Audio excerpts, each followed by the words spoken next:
Good morning. Good morning.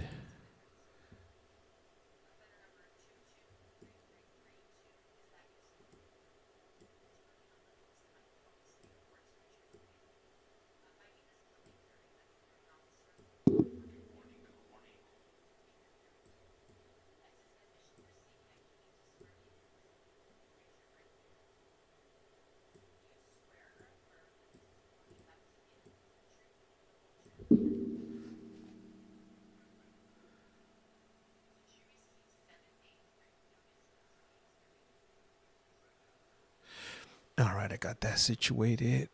Now I gotta set up.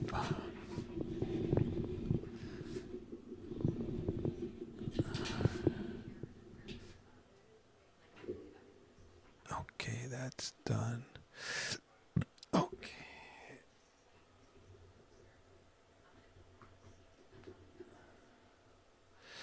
All right, let's see who's up first.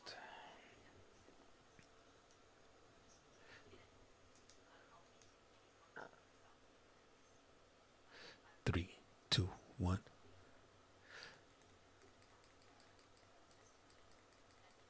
Okay. How is everybody doing today? Top of the morning to you. Let me make sure I got the chat going. Utah Border Paroles, Nope, Arizona.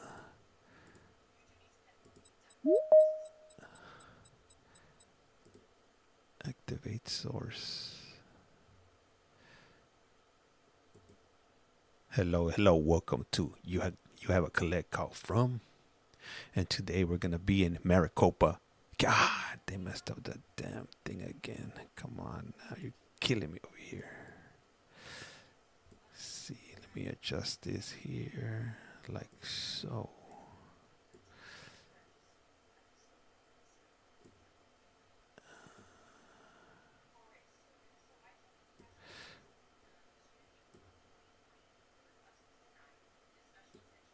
Pablo, gracias, highly appreciate it. Oh snap, I forgot to put a hat on today. Oh, I guess I'll do it on the next stream. Hey, Sherry, gracias, highly appreciate it. Remember, if you're not tapping, you must be napping. Welcome to You Have a Collect Call From. Also, if you guys could go ahead and hit that subscribe button, highly appreciate it. Bird, gracias. You know, trying to get to that 20,000 sub mark.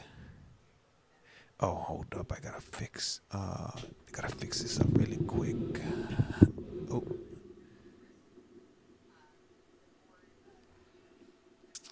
Oh, just leave it like that. Pues ni modo. All right. Oh, let me fix the setup here. Move back. How is everybody doing today? Where are you guys tuning in from? Hey, Bert, thank you once again for the like. Pablo también. Gracias. And let me move the podium just a little bit so like that we can see their feet just in case they're barefoot. You never know what you're going to get here. All right, so it is a little bit early. It's 7. They should be starting soon. So you guys will hear the court.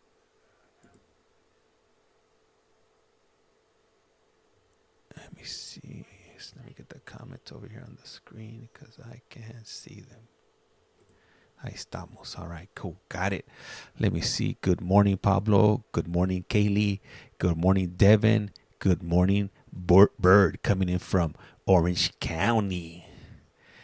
That's right, Southern California. Represent. Shelby, welcome. Thank you for the like. Highly appreciate that. Y gracias a ti. Oh, yeah, I forgot I was going to do something. I was going to move this over here. Boom. We got Devin coming in from Portland, Oregon. That's what's up. Me, I'm from LA, born and raised. How many of you are Tara? Is Oregon in there too? What time does the court begin? It normally begins at 7. They're running, I guess, 7 minutes late, so they should be they opened up the stream already, as you can see right behind me. So we're just waiting for them to bring in the new customers. As soon as they're in here, then we'll go ahead and continue. How many of you have been? How many are you returning customers here? How many of you have seen the streams before, and how many of you are new here? Don't know why you're here. Hey, what's up, Jose Luis? Your new bestie, me, Nana, me, Shelby, me, Nana, me. That's right. Oh, hold up. I gotta turn on my camera over here on YT. Oh, there it is. I can hear it. I can hear it.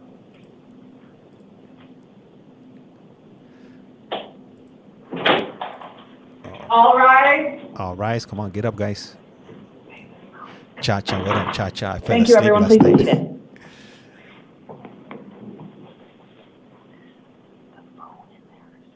Found UB2. All right, and binge watching on cases. Okay, good morning, everybody. My name is Commissioner Hughes. This is the 8 a.m. initial appearance calendar for Thursday. Is it Thursday? All day. January 23rd. The court's orders for the taking of DNA samples and fingerprints issued on the first calendar of January will apply to the hearings on this calendar. As we get started in here this morning, I will call each of you into the courtroom one at a time. I will ask one of you to stand behind this gray podium here in front of me in the courtroom. I'll ask the next person I intend to call into the courtroom to have a seat in one of the blue or green chairs right inside this door facing all of you.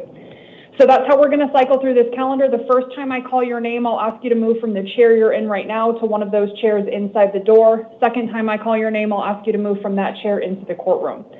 Once you work your way into the courtroom and you're behind the podium, I will start by asking you to state your full name and date of birth. I will then tell you what the allegations against you are or explain to you why you're here this morning. Then I will tell you whether the court intends to appoint a court-appointed lawyer, sometimes called a public defender, to represent you. Better known after as the that, public I will give you the pretender. next court hearing dates and times that you'll be required to attend after this court hearing this morning. And then last, we will talk about whether you are legally eligible for release from custody today. If you are, we'll go over what the terms and conditions of your release will be. Those of you here on criminal matters, you have the right to the assistance of counsel in your case. If you do not qualify for a court-appointed lawyer, you have the right to hire a lawyer at your own expense to represent you. Whether or not you are entitled to a court-appointed lawyer, you will not have a lawyer in the courtroom this morning for purposes of your defense.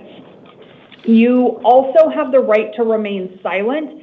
These are recorded criminal proceedings. That means anything that you do choose to say in the courtroom this morning will be preserved on the recording and can be used against you at any point down the road. Because you won't have a lawyer defending you in here this morning, and because anything that you say could be used against you, I will strongly caution all of you against making any statements regarding the facts about why you're here. Last thing I'll tell you before we get started is that all of the information I give you while you're in the courtroom will be contained in a written document called a release order. You will get a copy of that document when you step back into that room. Thank you, So please don't feel like you need to memorize the information we go through when you're in the courtroom, but please keep that paperwork that you get with you wherever you go from here this morning. As long as you keep that paperwork, you'll still have access to all the information you got while you were in the courtroom. All right, let's go ahead and get started. Can I please have Kyle Krinovich all the way into the courtroom behind this gray podium, please? Brihanna McCauley, if you would please work your way to one of those chairs inside the door. Krinovich. Let's see what's up with Krinovich. Good morning, sir. Can I have your name and date of birth, please? Kyle Krinovich, January 11th of 94. Thank you very much, sir. You are here on 3 different matters. The first 2 matters that you're here on are both bench warrants issued by the Superior Court when you failed to appear at sentencing hearings in 2 different existing felony cases. In both of those cases, you already have a lawyer assigned to represent you. That lawyer will continue to defend you. Your next court hearing in both of those existing cases will be a status conference January 29th at 8:30 in the Superior Court downtown. On each of those 2 existing cases, I have affirmed the bonds on the warrant. Each one is a $1,000 cash only bond. So $2,000 cash only on those 2 existing cases. The last matter that you're here on is allegations of new charges. Those allegations are 2 counts of organized retail theft, both class 4 felonies. I have found probable cause to support both of those allegations. I have appointed a lawyer to defend you. Your next court hearings on those new charges will be a status conference January 29th and then a preliminary hearing the 31st, both of those at 8:30 downtown. Because those new allegations are felony offenses alleged to have been committed while you were on pretrial release in those existing felony cases, you are not eligible for release on bond on the new charges. You will be held in custody without bail, at least until an evidentiary hearing is held. That hearing will be January 30th at 1:30. Between now and that hearing on January 30th at 1:30, you will be held in custody without bond.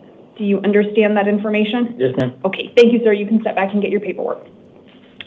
Brianna McCauley, if you would work your way into the courtroom, please. Frank Rodriguez, if I could ask you to move your... Oh, you're already there. Okay. All right. Welcome, everybody. Good Can I have your morning. name and date of birth, please? Brianna McCauley, 8691. Thank you very much, Ms. McCauley. You are here on a probation violation warrant issued by the Mojave County Superior Court. Okay. I don't know whether or not Mojave County has determined you're entitled to a court-appointed lawyer in that probation case, but whether or not you are is a determination that will be made at your next court hearing by the Mojave County Court. Okay. That hearing is going to be an arraignment hearing January 28th. It'll be at 8:30 in the morning in the Mojave County Superior Court. And I have affirmed that warrant. It holds you non-bondable, so you will be held in custody without bond at least until that hearing in Mojave County on the 28th. Do you understand that information? Yes, ma'am. Okay, thank you very much. You can step back and get your paperwork. She Frank ain't Rodriguez, going the nowhere. podium in the courtroom, please. Joe Sims, if you'd please work your way to the chair. All right. We got Joe Sims is going to be after this one. Can I have your name and date of birth, please, sir? Fred Rodriguez, Fred Rodriguez. 1936, Okay, What? what month and day? March What day? 14. Okay, thank you very much, Mr. Rodriguez. You are here on 2 different matters. The first matter you're here on is a bench warrant issued by the Superior Court when you failed to appear at a status conference in an existing felony drug and misdemeanor false reporting case. You have a lawyer already assigned to you in that case. That lawyer will continue to defend you. Your next court hearings in that existing case will be a new status conference January 29th and then a preliminary hearing the 31st, both of them at 8:30 in the Superior Court downtown. On that existing case, you have a $2,500 secured appearance bond. The second matter that you're here on is allegations of new charges. Those allegations are 1 count of narcotic drug possession, a class 4 felony, and 1 count of drug paraphernalia possession, a class 6 felony. I have found probable cause to support those new allegations, and I've appointed a lawyer to defend you against them. Your next court hearings on those new charges will be in part the same as your hearings on the existing case. So you will have a status conference the 29th and a preliminary hearing the 31st on both cases. The difference will be that on those new charges, because they are felony offenses alleged to have been committed while you were on pretrial release in that existing felony case, you are not eligible for release on bond. So on the new charges, you will be held in custody without bond, at least until an evidentiary hearing is held. That hearing is scheduled for January 30th at 1:30 in the afternoon. Between now and that hearing on the 30th at 1:30, you will be held in custody without bond. Do you understand that information? Yeah. All right. Thanks, Mr. Rodriguez. You can step back and get your paperwork. Joe Sims to the podium in the courtroom, please. Ivan Tapia, if you would please work your way to the chair. I hate when they mess up the stream. Can I have your name and date of birth, please, sir? Joe Sims, 07-31-97. Thank you very much, Mr. Sims. You are here on allegations of new charges. The allegations against you are 2 counts of theft of a means of transportation, both Class 3 felonies. I have found probable cause to support those allegations, and I have appointed a lawyer to defend you. Your next court hearings will be a status conference January 29th, and then a preliminary hearing the 31st, both of them at 8:30 in the Superior Court downtown. On those allegations, because they are felony offenses alleged to have been committed while you were on pretrial release in a different existing felony case, you are not eligible for release on bond. You will be held in custody without bail, at least until an evidentiary hearing is held. That hearing is scheduled for January 30th at 1:30 in the afternoon. Between now and that hearing on the 30th, you will be held without bond. Do you understand that information? Yes. Okay, thank you, Mr. Sims. You can get your paperwork. Ivan Tapia to the podium in the courtroom, please. Mark Viscano to the chair. We got to get some shorter people in here. Yeah, I don't have any control over that Zoom. Can they control all of that. Please? Ivan Tapia, October 2604. Thank you very much, Mr. Tapia. You are here on allegations of new charges. The allegations against you are 1 count of aggravated assault with a deadly weapon. That's a Class 3 felony. 1 count of disorderly conduct involving weapons, a Class 6 felony. And 1 count of causing criminal damage. That's a Class 1 misdemeanor. I have found probable cause to support these allegations, and I've determined that you are entitled to a court-appointed lawyer, so I've appointed one for you. Your next court hearings will be a status conference January 29th, and then a preliminary hearing January 31st. Both of them will be at 8:30 in the morning in the Superior Court downtown. Mr. Tapia, based in part on a written recommendation from the Maricopa County Attorney's Office, I have imposed a secured appearance bond in the amount of $50,000 on these allegations. Secured appearance means that you can use a bonding company to post that bond if you choose to. If you do post that bond, to schedule a service appointment, press 1. What was that? They closed it. Oh, good thing. Okay, sorry about that. If you do post that bond and you're released from custody, you cannot return to the scene where the underlying events took place. You cannot have contact with any alleged victims or witnesses. You are also prohibited from possessing any weapons if you're released from custody. If these orders mean that I am ordering you not to return to your primary residence, if you post that bond and you're released, you must find an alternate location, at least an alternate location to reside, at least until your first hearing on the 29th. Whether or not you are released from custody, you are strictly ordered to comply with the terms of any orders of protection that have been or might later be served upon you. Do you understand those conditions? Mm-hmm. Okay, thank you, Mr. Tapia. You can step back and get your paperwork. Next, Mark Debbie. Viscano to the Thank podium you in for the courtroom, please. Thomas Munoz, if you would please work your way to the chair. What up, y'all favorite one? Good morning, sir. Can I have your name and date of birth, please? Mark Viscano, 02-26-1990. It's Viscano? Vizcaíno. Viscano. Yeah, I know. Okay. A little hard. But it's spelled correctly. It's Vizcaino? Yes, correct. Okay, thank you, sir. And I'm sorry, I was so focused on getting your last name right, I missed your date of birth. Can I have it again, please? It's 02-26-1990. Thank you very much. You are here on allegations of new charges. The allegations against you are 1 count of aggravated assault with a deadly weapon, a Class 3 felony, 1 count of endangerment, a Class 6 felony, 1 count of carrying a weapon during the commission of a felony offense, 1 count of disorderly conduct involving weapons, those 2 are also both Class 6 felonies, and 1 count of threatening and intimidating, that's a Class 1 misdemeanor. I have found probable cause to support these allegations, and I have determined that you are entitled to a court-appointed lawyer, so I've appointed one to defend you. Your next court hearings will be a status conference January 29th, and then a preliminary hearing the 31st. Both of them will be at 8:30 in the morning in the Superior Court downtown. On these allegations, based in part on a written recommendation from the Maricopa County Attorney's Office, I have imposed a secured appearance bond in the amount of $25,000. If you post that and you are released from custody, you cannot have contact with the alleged victim of the underlying allegations, and you cannot possess any weapons if you're released from custody. Do you understand those conditions? Yes, Your Honor. Okay. Thank you, Mr. Viscano. You can step back and get your paperwork. Thank you. I do have parole. Thomas Munoz to the podium in the courtroom, please. Thank you, Syed Snow. Miro to the chair. Yeah. I was going to do the Kentucky one today, and I waited for like an hour and a half, and never went on. Date of birth, please. Thomas Anthony Munoz, date of birth of 7281. Thank you very much, Mr. Munoz. You are here on a probation violation warrant issued by the Yavapai County Superior Court. I don't know whether Yavapai County has given you a lawyer, a court-appointed lawyer in that probation case or not, but if they have not and you're entitled to one, that will happen at your next court hearing. It's the Yavapai County judge that has to make that order. Your next court hearing will be an arraignment hearing January 29th. It'll take place at 8:30 in the morning up in the Yavapai County Superior Court. I have affirmed the bond on that warrant. It is a $25,000 secured appearance bond. If you post that and you are released, you cannot possess any weapons or drugs without a valid prescription once you're released. Do you understand those conditions? Yes, sir. Okay, thank you, Mr. Munoz. You can step back and get your paperwork. Thank you. Saad Mero to the podium in the courtroom, please. Jose Sanchez to the chair. Thank you. Hey, thank you for the follow, Sherry. Highly appreciate it. Yes, I have arrived. That's right, KC. Can I have your name and date of birth, please, sir? Saad Miro, June 29, 87. Thank you very much, Mr. Miro. You are here on an arrest warrant issued after a direct complaint was filed. A direct complaint is a written document that alleges new allegations against you. The allegations in that direct complaint are 1 count of burglary, a Class 4 felony, and 1 count of theft of a means of transportation, also a Class 4 felony. The direct complaint alleges that both of those offenses were committed December 9th of 2024. I have appointed a lawyer to defend you against those allegations. Your next court hearings will be a status conference January 29th and then a preliminary hearing the 31st, both of them at 8:30 in the Superior Court downtown.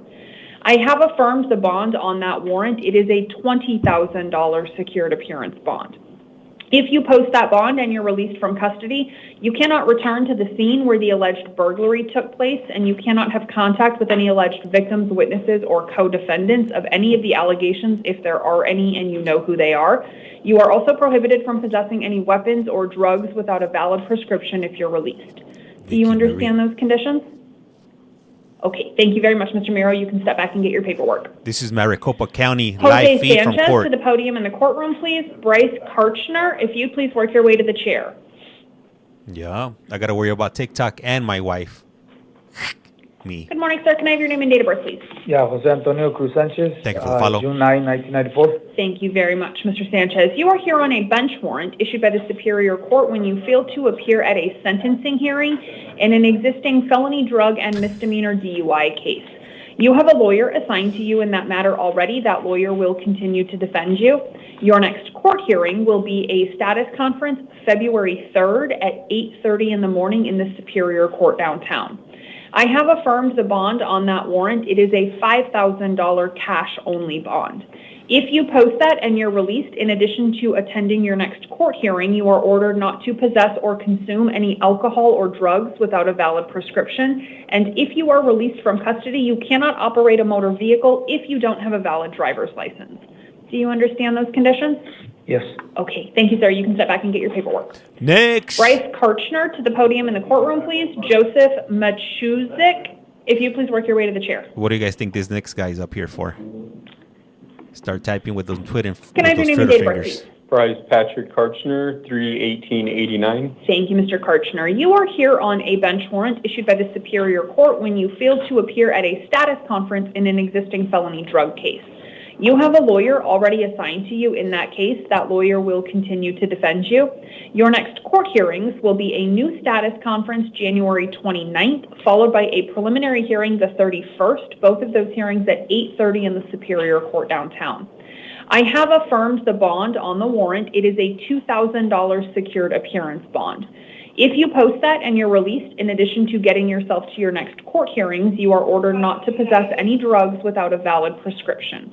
Do you understand those conditions? Yes. Okay. Thank you, Mr. Karchner. You can step back and get your paperwork. No bueno. No Joseph bueno. Machuzik to the podium in the courtroom, please. Bryce Jennings, if you'd please work your way to the chair. Some of you guys got that one right. Next, what do you guys think this next guy is here for? Good morning, sir. May I please have your name and date of birth? Joseph Machuzak, January 13th, 1970. Thank you very much, Mr. Machuzak.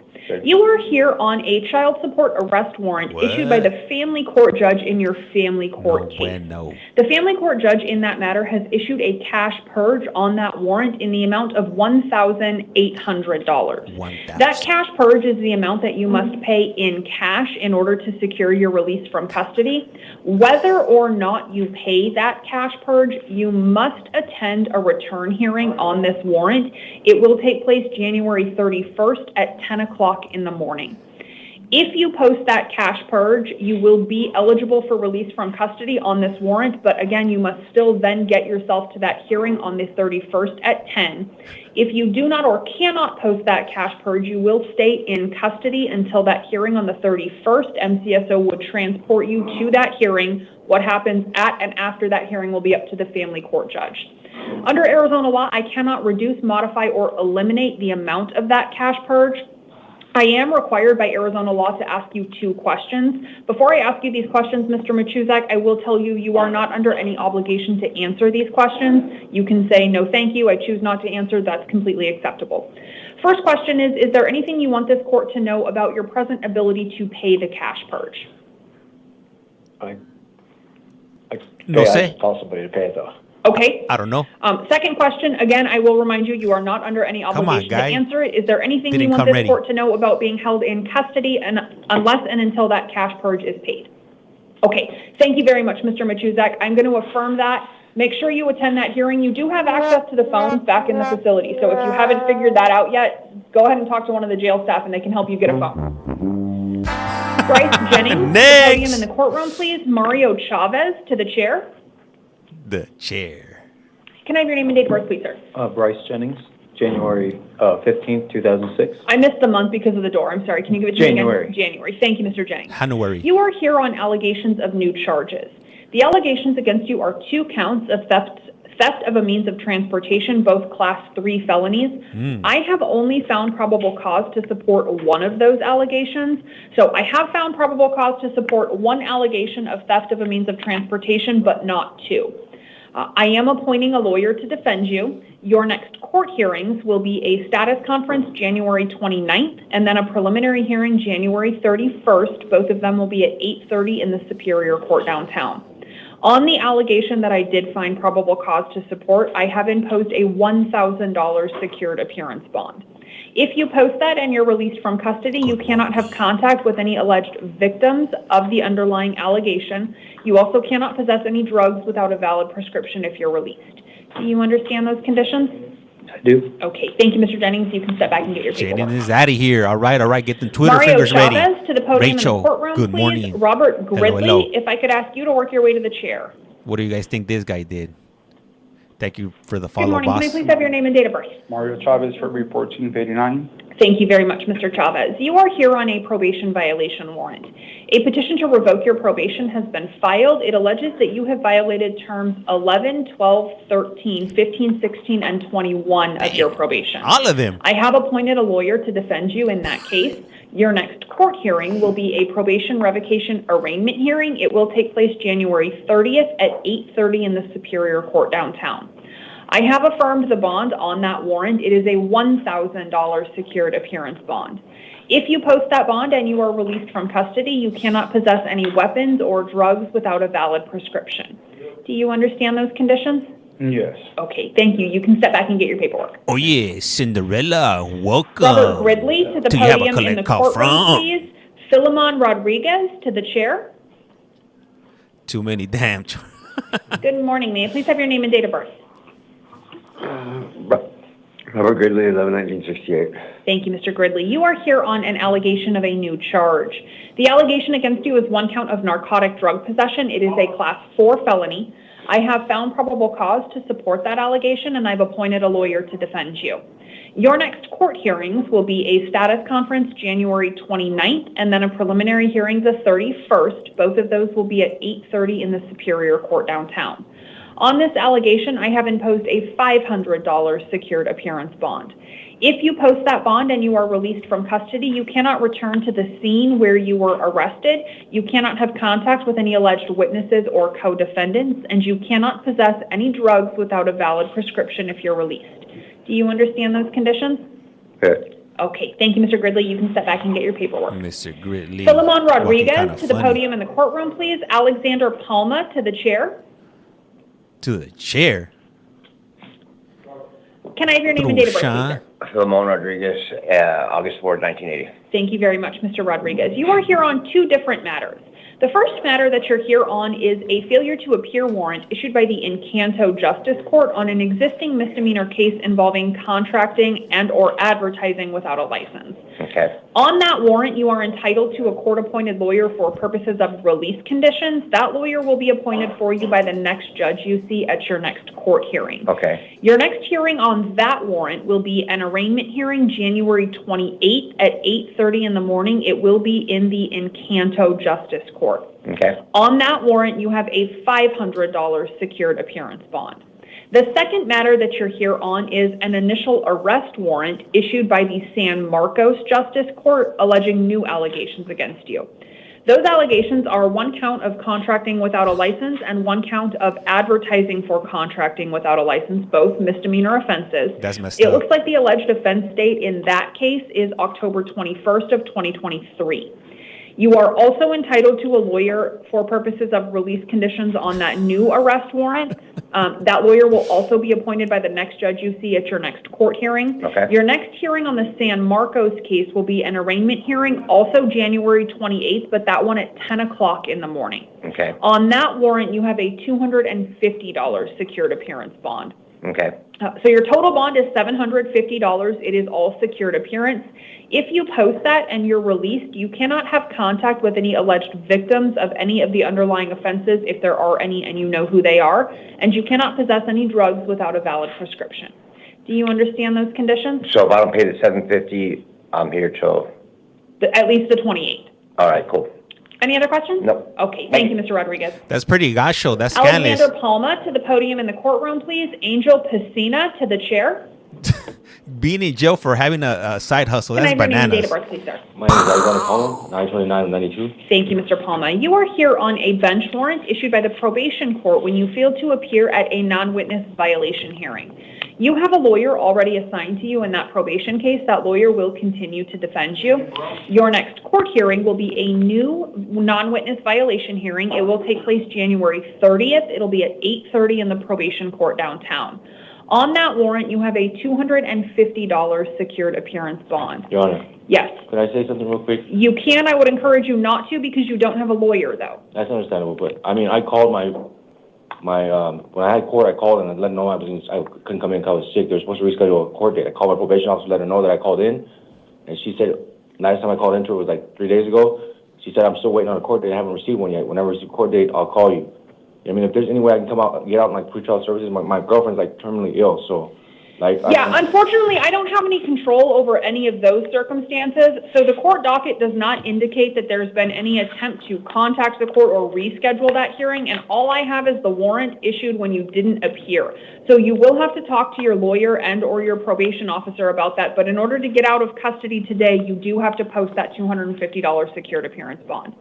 Any other questions, Mr. Palma? No. Okay, thank you, sir. You can sit back and get your paperwork. $250? Come on now. Angel Piscina to the podium in the courtroom, please. Adrian Barron to the chair. The chair. Up to the chair you go.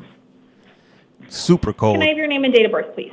Angel Piscina, 62489. Thank you very much, Ms. Piscina. You are here on 4 different matters. The first matter that you're here on is allegations of new charges. Those allegations are 1 count of dangerous drug possession, a Class 4 felony, 1 count of drug paraphernalia possession, a Class 6 felony, and 1 count of false reporting to law enforcement, a Class 1 misdemeanor. I have found probable cause to support those allegations, and I've appointed a lawyer to defend you. Your next court hearings on those new charges will be a status conference January 29th, and then a preliminary hearing the 31st, both at 8:30 in the Superior Court downtown. The other 3 matters you're here on are all probation violation warrants. In all 3 of those cases, petitions to revoke your probation allege that you have violated terms 3 and 5. I have appointed a lawyer for you in all 3 of the probation cases, and your next hearing in each of those cases will be a revocation arraignment January 30th at 8:30. On all 4 of these cases, I have imposed a $200 secured appearance bond each. So your total bond will be $800. It is all secured appearance. If you post that and you are released from custody, you cannot possess any weapons or any drugs without a valid prescription, and you cannot return to the scene where you were arrested on the new allegations. Do you understand those conditions? Yes. Okay. Thank you, Ms. Casina. You can step back and get your paperwork. Adrian Barron to the podium in the courtroom, please. Kenneth Lutz to the chair. Kenneth what? What'd she say? Can I have your name and date of birth, please? Adrian Barone, 08-14-2003. Thank you very much. It's Barone? Yeah. Okay, thank you, Mr. Barone. You are here on a probation violation warrant. A petition to revoke your probation has been filed alleging that you have violated terms 3 and 5. I have appointed a lawyer to defend you. Your next court hearing will be a revocation arraignment January 30th at 8:30 in the probation court downtown. On that warrant, you have a $50 secured appearance bond. If you post that and you are released, you cannot possess any weapons or any drugs without a valid prescription. Do you understand those conditions? Yes. Okay, thank you, Mr. Brown. You can step back and He get your does not paperwork. look happy to be there. Kenneth Lutz to the podium in the courtroom, please. What? Tracy McGinty to the chair. McGinty? Kenneth what? Can I have your name and date of birth, please, sir? Kenneth Lee Lutz Jr., April 25th, 1974. Thank you very much. Lutz? It is Lutz, not Lutz. Yes, ma'am. Okay, thank you, Mr. Lutz. Oh, I thought she was You saying are what? here on an allegation of a new charge. That allegation is one count of theft of a means of transportation. It is a Class 3 felony. I have found probable cause to support that allegation. I have appointed a lawyer to defend you. My notes indicate that you did indicate that you intended to hire a private lawyer. No. Oh, you did not? No. Okay, then I'm going to you, leave that. miss. I'm going to appoint a lawyer to defend you. Your next court hearings will be a status conference February 6th and then a preliminary hearing February 10th. Both of those will be at 8:30 in the morning in the Superior Court downtown. I am releasing you to the supervision of pretrial services, so you will be released from custody. You do not need to post a bond to secure your release. Once you are out of custody, you will be responsible for getting yourself to both of your next court hearings. You will also be required to make contact with pretrial services. Their contact information will be in a little envelope that you get with your paperwork, so please keep that. Once you're out of custody, you cannot have contact with the underlying victim of the alleged theft of a means of transportation, and you cannot possess drugs without a valid prescription. Do you understand those conditions? Yes, ma'am. Okay, thank you, Mr. Lutz. You can step back and get your paperwork. Tracy McGinty to the podium in the courtroom, please. Yves Harrison Pierre to the chair. Can I have your name and date of birth, please, sir? 10-9-63. And what's your name? Tracy McGinty. Thank you very much, Mr. McGinty. Tracy? You are here on an allegation of a new charge. The allegation against you is one count of interfering with judicial proceedings by disobeying or resisting a court order. It is a Class 1 misdemeanor.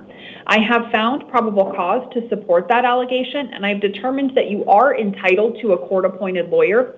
That lawyer will be appointed for you at the next court hearing you go to by the next judge you see. That hearing will be an arraignment hearing February 11th at 2 o'clock in the afternoon in the Buckeye Municipal Court.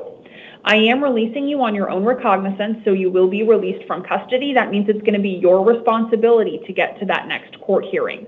Once you're released from custody, you're ordered not to go back to the scene where you were arrested, and you are strictly ordered to comply with the terms of any orders of protection in place or later served upon you. Do you understand those conditions? Yes, Your Honor. Okay, thank you, Mr. McGinty. You can step back and get your paperwork.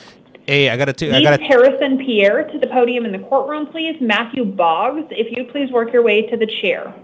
I gotta tell you guys about the story about Stacy and how Good I was morning. Can I have your bamboozled. name and date of birth? Yves Gary Harrison Pierre, 9/11/81. Thank you very much, Mr. Harrison Pierre. You are here on two different matters. The first matter that you're here on is a failure to appear warrant issued by the El Centro Justice Court on an existing misdemeanor driving under the influence case. I am not making any orders regarding your entitlement to a court-appointed lawyer in that case. If you have been given one, that lawyer will continue to work with you. If you've not been given one, you will want to bring that up with the judge you see at your next court hearing. It's that judge that will have to appoint a lawyer if you're entitled to one. Your next court hearing on that misdemeanor DUI warrant will be an arraignment hearing February 6th. It'll be at 8:30 in the morning in the El Centro Justice Court. El Centro. The second matter that you're here on is an allegation of a new charge. That allegation is one count of driving on a suspended driver's license. It is a Class 1 misdemeanor. On that allegation, because it is a misdemeanor offense, you are not entitled to a court-appointed lawyer. So on the new driving on a suspended license allegation, if you want to have a lawyer defend you, you will have to hire one at your own expense. Your next court hearing on that allegation will also be an arraignment hearing February 6th at 8:30, also in the El Centro Justice Court. So you have one hearing date and time, but you're going to have two cases heard on that calendar. On both of these matters, I am releasing you on your own recognizance. That means it's going to be your responsibility to get to that hearing. I will caution you, Mr. Harrison Pierre, if you are not in court on February 6th at 8:30, that court will issue 2 warrants for your arrest, since you have 2 cases on that calendar. So please make sure that you're in court February 6th at 8:30. Once you're released from custody, you cannot possess or consume any alcohol or drugs without a valid prescription, and you cannot operate a motor vehicle if you don't have a valid driver's license. Do you understand those conditions? Yeah, I have 2 questions. Okay. So the warrant's lifted?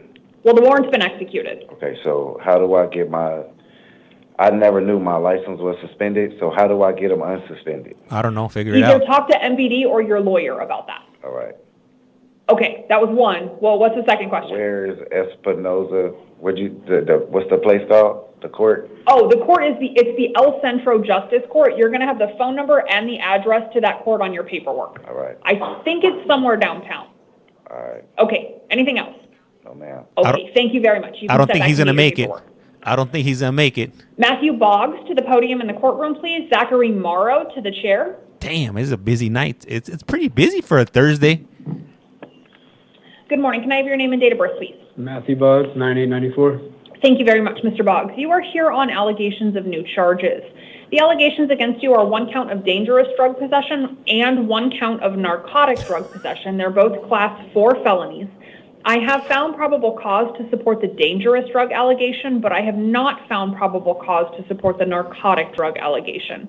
My finding of no probable cause does not mean that allegation is dismissed. It is possible that the county attorney's office will file formal charges on that allegation, but my finding of no probable cause means I'm not considering that allegation for purposes of this hearing, and I'm not imposing any release conditions on the narcotic drug allegation, only on the dangerous drug allegation. I have appointed a lawyer to defend you. That lawyer will defend you against any charges formally filed as a result of this arrest. I have an attorney. Is he or she appointed or private? Private. Okay, so once you are out of custody, talk to that private lawyer. Give that lawyer the case number from this paperwork. Your lawyer will then know what to do to appear in this case. Once that happens, the public defender will withdraw. But I am going to leave the public defender on in the interim just in case something happens between now and when you're able to get a hold of your private lawyer. Okay, your next court hearings will be a status conference February 6th and then a preliminary hearing February 10th. Both of them will be at 8:30 in the Superior Court downtown. And I am releasing you on your own recognizance. So you're going to get out of custody. Once you're out, contact your lawyer and don't possess any drugs without a valid prescription. Understand those conditions, Mr. Boggs? Yeah, is there anything about my license? No. I'm not sure I understand what you mean. So you can't operate a motor vehicle if you don't have a valid driver's license, but I am not suspending or revoking your driver's license. Okay. Okay, anything else? No, that's it. All right, thank you very much. You can step back and get your paperwork. Zachary Morrow to the podium in the courtroom, please. Brandon Granados to the chair. Damn, how many people got popped last night? It's nonstop, back to back. Hey, thank you for the follow. Thank you for the follow. And if you're not tapping, you must be napping. Zachary Morrow. And always remember, please subscribe. It's free, 99, doesn't cost you anything. Don't be a Scrooge. Hey, thank you. Thank you for that, Thompson twin. Thank you. Tina, gracias. Miss Sunshine, gracias. Eliza, gracias. Real quick, 6'9", gracias. Someone in behind the podium, if you would, please, sir.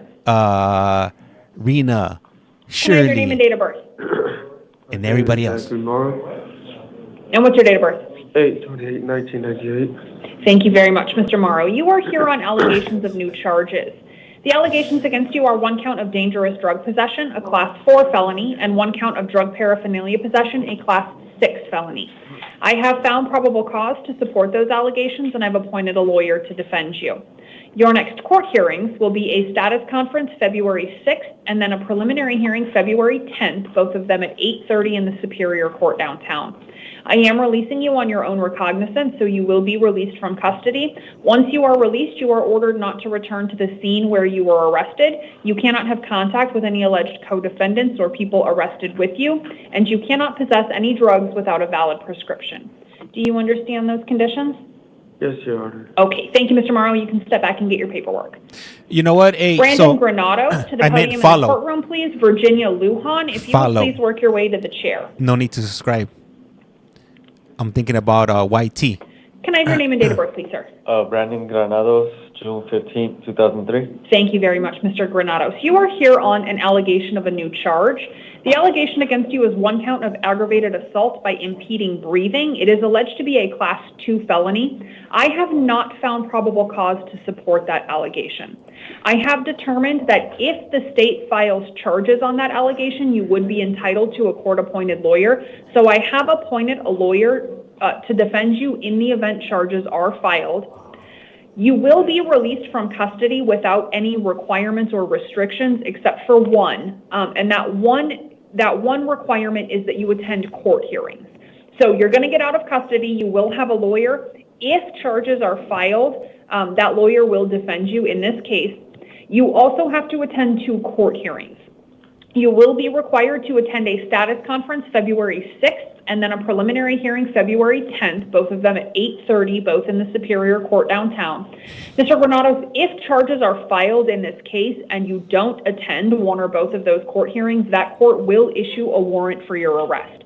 So you're getting out of custody. You don't have any release requirements or restrictions other than that you go to court February 6th and February 10th. Do you understand that information? Yes, ma'am. Okay, thank you very much, sir. You can step back and get your paperwork. Oh yeah, Tober. Yeah, there'll be more coming. As a matter of fact, after this one at 8 o'clock, we got Pima County. Pima County is coming up. Does Indiana do these? I have no idea. KDM, thank you for the follow. 213 Carp Denim. Appreciate that. And then we'll just go to the LEPs and the other not. This is Maricopa County. Joseph. Please and thank you. Thank you for the follow. Yes, it is. It is on YT 661. That's right. All day, every day. I'm in AZ, Arizona. Penal. I don't know. You know what? I need to look at that one. I'm going to ask for your name and date of birth, but before I do that, can I ask that you pull your mask down just when you're speaking? You can put it back up when you're not. Okay, name and date of birth, please. This is live. This is a live feed. March 24th, 1969.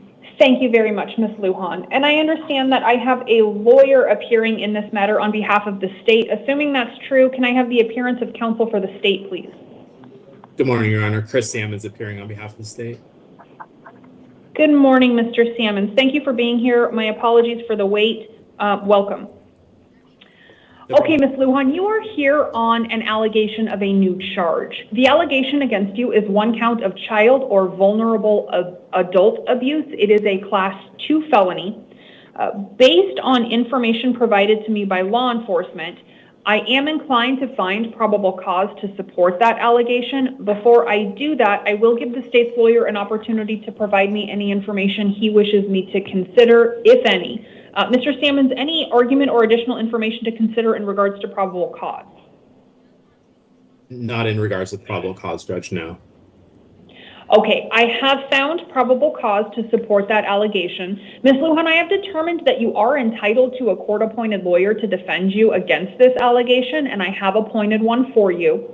Your next court hearings in this case will be a status conference January 29th, and then you will have a preliminary hearing the 31st. Both of those hearings will be at 8:30 in the morning in the Superior Court downtown.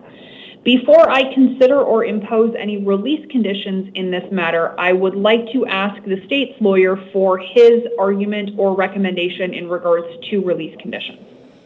Mr. Salmons. Thank you, Your Honor. Your Honor, we're asking for a $500,000 cash bond at this time. Oh my God. As you know from the Form 4, Ms. Lujan called 911 Tuesday night to report that the victim in this case, who was a 13-year-old, was not breathing. What? Based on statements from both her as well as the biological mother of the victim, who also lived in the home, when the victim woke up on Tuesday morning, she was extremely lethargic. She was not eating. There was blood noted to be coming out of her ear. Despite her condition, nobody in the home, including Ms. Lujan, called 911 until 8:30 that night. After the victim was transported to the hospital and declared deceased, it was noted that she had bruises as well as open sores over significant portions of her body. When the police did a search of the home, they found a makeshift cage in the room where the victim slept. What? There was no mattress, there was no bedding. It was fashioned with zip ties so that the victim couldn't get out, and the floor was covered in feces and urine. According to the biological mother, the victim hadn't been out of that room in weeks, and it appears that she wasn't let out of that room. And so under those conditions, Judge, at this point, we don't have a cause of death for the victim, and we won't know that until the autopsy. I do note that Ms. Lujan appears from our records to have an assault conviction from 2005 out of New Mexico. She also has a issuing a bad check conviction from 2012 out of Bullhead City. So she appears to have ties to other state and other counties within Arizona. And so for all of those reasons, Judge, we're asking for the $500,000 cash bond. Okay, thank you very much, Mr. Sammons. Ms. Lujan, I have heard and am considering the argument of the state's lawyer. I have reviewed your criminal history. I do note 2 prior felony convictions, but I do note that you have no substantial history of failing to appear for your court hearings. I do have some concerns about the general safety of particularly children based on the nature of the allegations against you. Based on those reasons, I am satisfied that a bond is necessary to secure safety of the community. Also, because the state's lawyer has indicated that there is no cause of death yet, because the investigation and charging in this case could turn out to be different than it is right now, I also think that a bond is necessary to secure your appearance and compliance going forward in this case. So I am going to impose a $500,000 bond, but I will issue it as a secured appearance bond, which means you have the opportunity to use a bonding company to get that posted if you choose to. If you do post that bond and you're released from custody, you cannot have contact with any alleged witnesses or people that have factual information in regards to the allegations against you. You are prohibited from being alone with any person under the age of 18. If you are released from custody and you are in the presence of somebody under the age of 18, an adult 21 or over must be present with you. You're also prohibited from possessing any drugs without a valid prescription if you are released from custody. Anything else we need to address on this matter, Mr. Sammons? No, thank you, Your Honor. Okay, thank you, Mr. Sammons. You're free to stay on the line, but that'll conclude this particular hearing, so you're free to disconnect if you choose to. Okay, Ms. Lujan, you are also here on a warrant issued by the Winslow Justice Court. The allegations on that warrant are both misdemeanor. One looks like interfering with judicial proceedings, one issuing a bad check. On that warrant, you are entitled to a court-appointed lawyer for purposes of release conditions. That lawyer will be appointed for you by the next judge you see. That'll be the Winslow judge. Your next hearing on that misdemeanor warrant will be an arraignment hearing January 29th. It'll be at 9 o'clock in the morning in the Winslow Justice Court. On that warrant, you have a $5,959 cash-only bond. So your total bond for both of these matters will be $505,959. $5,959 of that is cash only. Any questions about your release condition? How would I do the Winslow court if I have court here? Well, if you don't post that bond and you're in custody on the 28th, somebody from Winslow will come down and pick you up and take you to court in Winslow, and then either bring you back or somebody from Maricopa County would then go up to Winslow and bring you back down for your court hearings. So if you don't post that bond and you're in custody, you'll be transported for your court hearings. If you do post that bond, you'll have to make arrangements to get to all of your court hearings on your own. I won't be posting the bond. Okay. Any other questions, Ms. Lujan? No. All right. Thank you very much. You can step back and get your paperwork.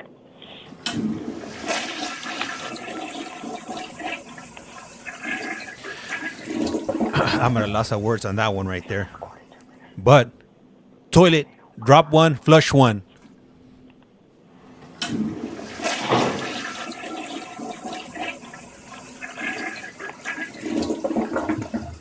As a matter of fact, I'm gonna drop like 2.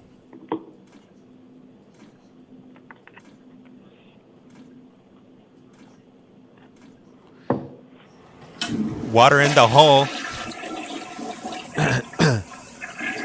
That was definitely necessary. Her name was Virginia Lujan. If anybody wants to look her up, thank you. Highly appreciate for Hi, good morning. Do I have a Spanish interpreter on the line? Sí. Good morning. Yes, ma'am. Good morning, Madam Interpreter. I have two matters that I require your assistance with. I'm ready to begin the first one if you're ready to begin translating. Yes, I'm ready. Okay. Can I please have Alberto Castrizano Martinez into the courtroom behind the podium? This is going to be interesting. ¿Puedo tener a Alberto Castrizano Martínez en la habitación detrás del podio? Good morning, sir. As you can hear, we are using the assistance of a Spanish interpreter for purposes of your hearing. You will hear her, but you can't see her. I ask that you give her an opportunity to translate as we progress through this hearing. Communicate in Spanish if you intend to, and allow the translator to translate to English, even if you understand me in English. Buenos días, señor. Como puede ver, tenemos la asistencia de un intérprete que se va a utilizar para su audiencia. La puede escuchar, pero no la puede ver. Le pido, por favor, que le dé la oportunidad para traducir conforme va progresando la audiencia. Y si va a intentar responder, hágalo en español. También le pido que permita que traduzca del inglés al español, aunque usted pueda entender el inglés. Can I have your full name and date of birth, please? ¿Me puede dar su nombre completo y su fecha de nacimiento, por favor? Alberto Castrizano Martínez, 07-24-1982. Alberto Castrizano Martínez, 07-24-1982. Thank you very much. Gracias. You are here on an allegation of a new charge. Muchísimas gracias. Usted está aquí por la acusación de un nuevo cargo. That allegation is one count of narcotic drug possession, a Class 4 felony. Esa acusación es un cargo por posesión de droga de narcotráfico, que es un delito mayor en cuarto grado. I have found probable cause to support that allegation, and I have appointed a lawyer to defend you. He encontrado causa probable para soportar esa acusación y le he otorgado un abogado para defenderlo. Your next court hearings will be a status conference February 6th and then a preliminary hearing February 10th. Y en sus siguientes audiencias en el tribunal serían una conferencia de estatus el día 6 de febrero y una audiencia preliminar el 10 de febrero. Both of those will be at 8:30 in the morning in the Superior Court downtown. Ambas van a ser a las 8:30 de la mañana en el Tribunal Superior que se encuentra en el centro. I am releasing you on your own recognizance, so you will be released from custody and you will be responsible for getting yourself to your next court hearings. Voy a liberarlo el día de hoy bajo su propia promesa, así que lo vamos a liberar de estar bajo custodia, pero usted va a ser responsable de ir a sus siguientes audiencias en el tribunal. Once you are released from custody, you are ordered not to possess any drugs without a valid prescription. Una vez que sea liberado de la custodia, no puede poseer ninguna droga a menos que sea con receta. Do you understand those conditions? ¿Entiende usted esas condiciones? Sí, entiendo. Muchísimas gracias. Yes, I understand. Thank you so much. Okay, thank you, sir. You can step back and get your paperwork. Thank you. Gracias. Gracias. D. Puede retirar y obtener sus papeles. Sí. Officer, can you take him all the way out, please? Oh, something's up. If she's clearing everybody else out, something's up. Something is up. My spider senses are tingling here. Oh, okay. Well, He understood her, right? He understood that. Right? Hey, thank you for the follow. Hey, if you're not my tapping, apologies, Madam Interpreter. If you'll give us just one quick minute, please. if you're not tapping, you must be napping. And also, subscribe is free 99. Or hold on, no, don't subscribe. Follow is free 99. The subscription it's $4.99 or something, but you don't want that. Hey, thank you the drama twins of TikTok. Gracias, highly appreciate that. Follow. It's free 99. Yeah, I'm not trying to bamboozle you guys. Okay, next can I please have Arnolfo Camacho Garcia to the podium in the courtroom?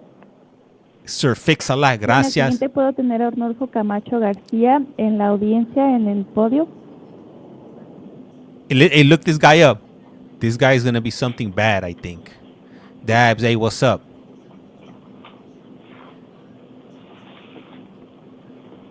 I need a wheelchair. I've seen that before.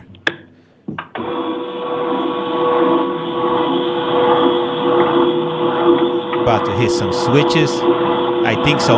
I don't know. Because she said, clear out the courtroom. Make sure there's nobody in the courtroom. So that definitely says something. Thank you, officer. Okay, good morning, sir. We have a Spanish interpreter on the line that we will use for your hearing. I ask that you please allow her an opportunity to translate as we proceed through this hearing. Buenos días, señor. Tenemos un intérprete que habla español en la línea para esta audiencia. Por favor, le voy a pedir que le permita la oportunidad de traducir conforme vamos procediendo en la audiencia. Can I please have your name and date of birth? ¿Me puede dar, por favor, su nombre y su fecha de nacimiento? Arnulfo Camacho García, 7/18 del 46. Arnulfo Camacho García, 7/18 of 46. Thank you very much, Mr. Camacho. You are here on allegations of new charges. Muchísimas gracias por eso, señor Camacho. Usted está aquí por las acusaciones de un nuevo cargo. Those allegations are 5 counts of sexual conduct with a minor, all class 2 felonies. Yep. Estas acusaciones son 5 cargos de conducta sexual con un menor, clase 2, delitos mayores. And 3 counts of sexual abuse, all class 3 felonies. Y 3 cargos de abuso sexual, todos ellos con clase 3, delitos mayores. I have found probable cause to support those allegations and appointed a lawyer to defend you. He encontrado causa probable para soportar esas acusaciones y le he otorgado un abogado para defenderlo. Your next court hearings will be a status conference January 29th and a preliminary hearing January 31st. En sus siguientes audiencias en el tribunal van a hacer una conferencia de estatus el 29 de enero y su audiencia preliminar el 31 de enero. Both of those hearings will be at 8:30 in the morning in the Superior Court downtown. Ambas audiencias van a ser a las 8:30 de la mañana en el Tribunal Superior que está en el centro. I have imposed a secured appearance bond in the amount of $150,000 on these allegations.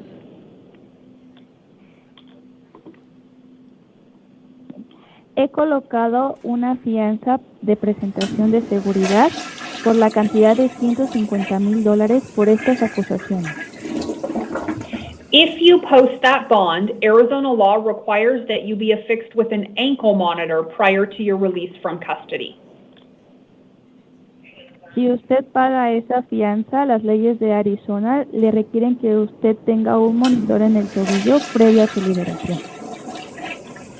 If you post that bond and you are released on an ankle monitor, you are prohibited from having contact with the underlying alleged victim or any other minors. Si usted paga la fianza y es liberado con ese monitor de tobillo, tiene prohibido tener contacto con la presunta víctima del caso y con cualquier otro menor. Do you understand those conditions? ¿Entiende usted esas condiciones? Sí. Yes. Okay, thank you very much, Mr. Camacho. We have all that in a written document that the officer will hand to you when you head back to the left. Muy bien, muchas gracias, señor Camacho. Todo esto viene escrito en un documento que el oficial le va a entregar cuando salga. Okay, thank you very much, Madam Interpreter. Those were the only 2 Spanish matters we required your assistance with. I appreciate your translations. You are free to disconnect. My pleasure. Thank you. Have a good day. Thank you. You too. Wheel that sucker out.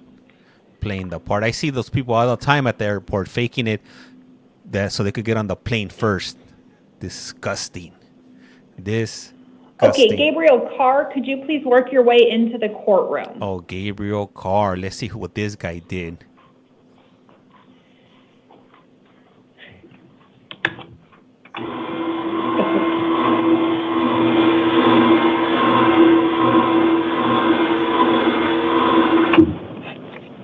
Okay, can I please have your name and date of birth? Gabriel Carr, 2001, July 7th. Not July 20th? Oh, July 20th, sorry. Okay, so your date of birth is 7/20/2001? Yeah. Okay, thank you very much, moron. Mr. Carr. You are here on allegations of new charges. The allegations against you are 3 counts of sexual exploitation of a minor, all class 2 felonies. I have found probable cause to support those allegations, and I've appointed a lawyer to defend you. Your next court hearings will be a status conference January 29th, and then a preliminary hearing the 31st. Both of them will be at 8:30 in the Superior Court downtown. I have imposed a $150,000 cash-only bond on these allegations. If you post that bond, Arizona law requires that you be affixed with an ankle monitor prior to your release from custody. If you post that bond and you are released on an ankle monitor, you cannot have contact with any alleged victims of the underlying allegations. You cannot have contact with any other minors, and you are prohibited from accessing the internet through any electronic means. Also, if you are released from custody, you are prohibited from possessing any drugs without a valid prescription. Do you understand those conditions? Yeah. Okay, thank you, Mr. Carr. You can step back and get your paperwork. Number 3 on the calendar, another one? Curley, date of birth 8/23/86, is not in the courtroom because he was unable to function in general population due to combative behavior. He is here on allegations of new charges. The allegations against him are 1 count of drug paraphernalia possession and 1 count of failing to admit he was carrying a deadly weapon, both class 6 felonies that I have not found probable cause to support. He's also here on 1 count of resisting arrest and 1 count of shoplifting, both class 1 misdemeanors that I have found probable cause to support. Oh, no, this I guy's have good. appointed a lawyer to defend him. His next court hearing He's good. My apologies His next court hearings will be a on the status toilet conference January 29th and then a preliminary hearing the 31st, both at 8:30 in the Superior Court downtown. And I have imposed a $5,000 secured appearance bond on the allegations that I did find probable cause to support. If anything changes after I visit Mr. Curley's cell site, I will come back in and update this recording. Otherwise, this court will stand in recess until 11 a.m. 11. All right, I'm gonna switch it on over to Pima County right now. Just give me a moment here, really quick, while I swap it over. Let me see here. Oops. Let me get out of full screen here. All right, just give me 2 moments here. Let me find the stream. They should have just started a few minutes ago. I just want to make sure I have a ROR on that and I don't have a bond. That I'm not aware of. If there have been separate arrangements or separate orders in order to have you released on any pending charges here, I don't have that information at the present time. If you've been notified that that's going to happen, I don't have any reason to believe that that's not going to happen, if that makes sense. Yeah, they held me on a $15,000 bond when I came in here for your case here out of Cochise. So I just want to make sure I don't have a $15,000 bond coming the 27th next week holding me up. Well, the prior release conditions indicated from December of 2024 indicated that bond remained in the amount of $15,000, but did a subsequent hearing happen after that? No, sir, I haven't. This is the first hearing I've had since then. Okay. And that's why I'm asking for a modification to make sure I have an ROR so I'm not held up on my probation on the 27th. Okay. The court's going to deny that request at this time. If you have stated counsel, go ahead and confer with counsel about getting bond reduced. These hearings are just review hearings. They're not bond reduction hearings, and so I can't assist you in that manner today. Do you have any other questions at this time? No, I just need to figure out how to get a hold of my lawyer while I'm here so we can take care of those issues. Okay, there is, and counsel who's seated next to the defendant, if you want to provide any brief feedback, I'd allow you to go on mute for a moment and provide that if there's any input that you want to provide. So I'll go ahead and let you do that now. So I finished for Chelsea. Yeah, I did do one of the sinks yesterday. I still need one more. So I'm walking on eggshells right now, especially being on the stream. So if you guys don't see me in 24 hours, then something probably happened. Hey, left side. All right. So for anybody who's wondering, this is what is it? Pima County, Arizona. So I finished one last night. I finished it like at after the last stream that I did at 8. So I was done probably by like 9. I had been doing it, in between the sessions of the streams and whatnot. So she said she wanted both of them done yesterday, and so I definitely gotta get it done today, because if not, I'm gonna get the silent treatment. It's not gonna be no bueno. What am I gonna eat? How am I gonna survive? Let me see right here. Hey, welcome everybody. Welcome. I appreciate you guys tapping, because you know what they say around here. If you're not tapping, you must be napping. Also, please follow. Don't subscribe. Follow. It's free 99. Doesn't cost you a thing. And also, sharing is caring. If you guys could go ahead and share these. Did you fix the dishwasher? I did. I fixed the dishwasher. Yeah. So now I gotta paint the house now. After I'm done with the sink, she has a whole laundry list of me, a laundry list of things I gotta do. So I'm gonna be busy. So man, I don't know where I'm gonna find that time to do everything that I need to do. How am I gonna stream and fix all this stuff? I need to fix my dishwasher. Hey, that fixing the dishwasher took me longer than I anticipated, just because I had to keep it running back to the hardware store. I think I ended up going about 2-3 times, and then I had to do those damn sinks. Let the YB stream while you work. Oh man, hey Lisa, thank you for the follow. Highly appreciate it. Hey, awesome job. She said, let's keep it up and get these done. Haha. Yup. She's not playing. But yeah, hey, sharing is caring. If you guys could go ahead. Oh, let me move this thing out. Oops. Let me move this thing right here. We're blocking. You guys can't see the dude, right? I'm gonna move this right here, so you hopefully you guys see the not blocked. All right, there we go. Hopefully that's better right there. All right, so he's talking to counsel right there. I'm not sure what his charges were, because we got we just left the other one. But I think we're all set, Judge. Okay. We're going to put the contact information for the Pima County, Cochise County on the documentation too, so you'll have that, sir, as well. So with that, we do need to proceed to our next case. Thank you for appearing today. See you back on February 24th. Hey, Virgo. So for the Kentucky, I'm sorry. I went on this morning and it never started. I waited for like an hour and a half, and the hearing never started. So Kentucky's not going to happen. So for those of you that are wondering for Kentucky, my apologies. I'm not sure. I looked at the schedule. It was there was some hearings scheduled today, so I'm not sure if they canceled them or they just didn't allow me into the stream because maybe they caught wind of the stream I did last week. So yeah, I was waiting around. I woke up like at 5 a.m. I was on the stream by 5:30. And I waited till like about 7 right before I started this stream, and they never let me in. Let me see. Ostrich Rise, you are so funny. I love your commentary. Hey, that's what I'm talking about. Hell yeah. Hey, share it to everybody. This isn't your regular type of stream. Morning, sir. Can you state your name, please? Luis Fernando Grijalva. Good morning. We're here today. We're going to seeing you today for what's called a review hearing to review your current incarceration at the jail pending transport to, looks like, Santa Cruz County.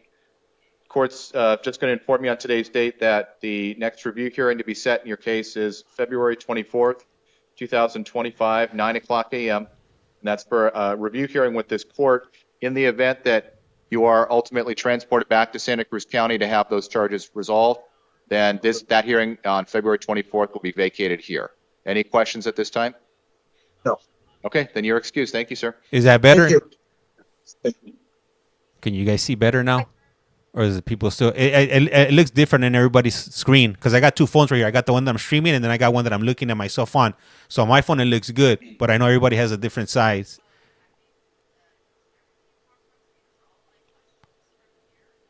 See, I'm gonna show you guys something. Look, on my phone, the phone that I got that I'm checking, look how it looks over here. So I think it's based on your screen size. But I'll move it. So I'll move it. Let me see here. I could only move it a certain amount before it gets deleted. So Good morning, sir. Can you state your name, please? Jacob Allen Reese. You're here today. Looks like you're picked up on a warrant for some prior charges out of Marana Municipal Court, rising from 2023 and 2024, shoplifting and 3 different failures to appear, which are all misdemeanor offenses. You do have a right to remain silent. Anything you say can and will be used against you. Court's understanding is that you have what's called a adult probation hold on your file, such that regardless of the court's orders today, you're going to be held at least through today until those matters are resolved. So as to the warrant that you're picked up on for the city court charges, the court is going to set what's called a nominal bond in the amount of $100 cash or secured. Once everything else is lifted with the hold, if you post that bond, you may be able to be released at that time. The court is going to appoint you counsel because the court is holding you on these matters, and that's going to be Janet Altschuler, who will be appointed as your counsel. The court will affirm prior release conditions are affirmed. Next court date in this matter is actually going to be a little bit later today for a case management conference, 1/23/25, and that's going to be at 12:00 p.m. at the Marana City Court, and you should be made available virtually for that matter. We next have a city court matter for some prior failures to appear from 2023 and 24. For failure to remain at an accident scene, assault, criminal trespass, and disorderly conduct. Again, you do have a right to remain silent. Anything you say can and will be used against you. Similar to the other matters, since you are being held today on those 2 other matters, in order to secure your appearance, the court is going to set additional bond for the city court matters in the amount of $100 cash or secured. The court will affirm any prior release conditions in those cases at city court. Your next court date in city court is going to be on January 29, 2025 at 1:30 p.m. That will be with, looks like Judge Million. And so we've got a few court dates that we set for you today. We set a little bit of bond, recognize that there's also that hold. Any questions, sir, at this time? Yeah, you could have another court appearance later on today for one of the courts that you assigned me. That's that one. So, all right, that was wondering. Yeah, so that's the case management conference at Marana City Court, which will be made available for a little bit later today. You've got the city court matter on the 29th that you'll be, and then additionally, probation will probably be conferring with you about any additional matters with them, okay?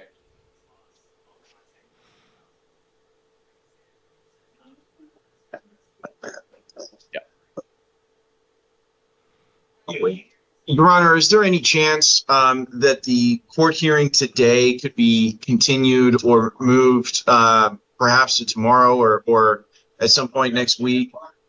We have some concerns about the medical treatment here in the jail being scheduled, and if he's out of the pod at noon, he's concerned that he may not get access to the medical treatment that he's supposed to be provided since I have to stay here. Okay, instead of the today. It looks like we could reschedule it for Monday the 27th at 12 o'clock. Would that be fine? Yeah, that's fine. Okay. All of a sudden, you're concerned with your medical concerns. Never been to the doctor on the streets. So let me change that here. So the court will then amend its order then. January 27, 2025, 12 o'clock p.m. for case management conference with Marana City Court.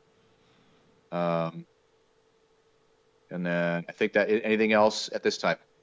That should be it. Thank you, Your Honor. Thank you, Judge. Sure thing. Okay. Thank you, Mr. Reese. You're excused. Gracias a ti. All right. The next person that's coming up, what do you think? No, what do you think this lady's here for? Where's David at? Is David in the chat? I think she might be single, David. Okay. Good morning. Can you state your name, please? Jamie Davis.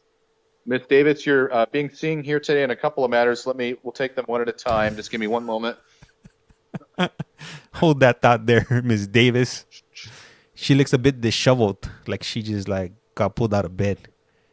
Her shirt's pulled down. Okay, so right now, Ms. Davis, you're being seen today for an initial appearance And this is for one new charge of drug paraphernalia possession, as well as a prior failure to appear for drug paraphernalia for the Tucson City Court.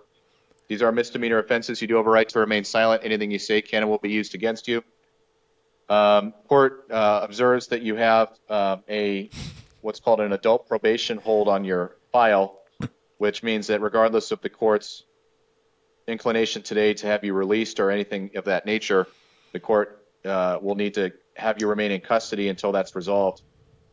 Court also does want to make sure that you are going to appear at your future proceedings, and so for those reasons, court is setting bond in the amount of $100 cash or secured. Court is going to order as condition of release not to consume any alcohol or illegal drugs.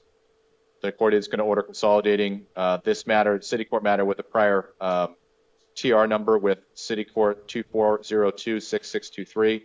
And there's a hearing, I believe, that's set in that matter on 2/27 at 9:30. That's going to be vacated. Your next court date as to all these pending matters with the city court, January 31st, 2025, 1:45 p.m. with Judge Maldonado, and that'll be for video review.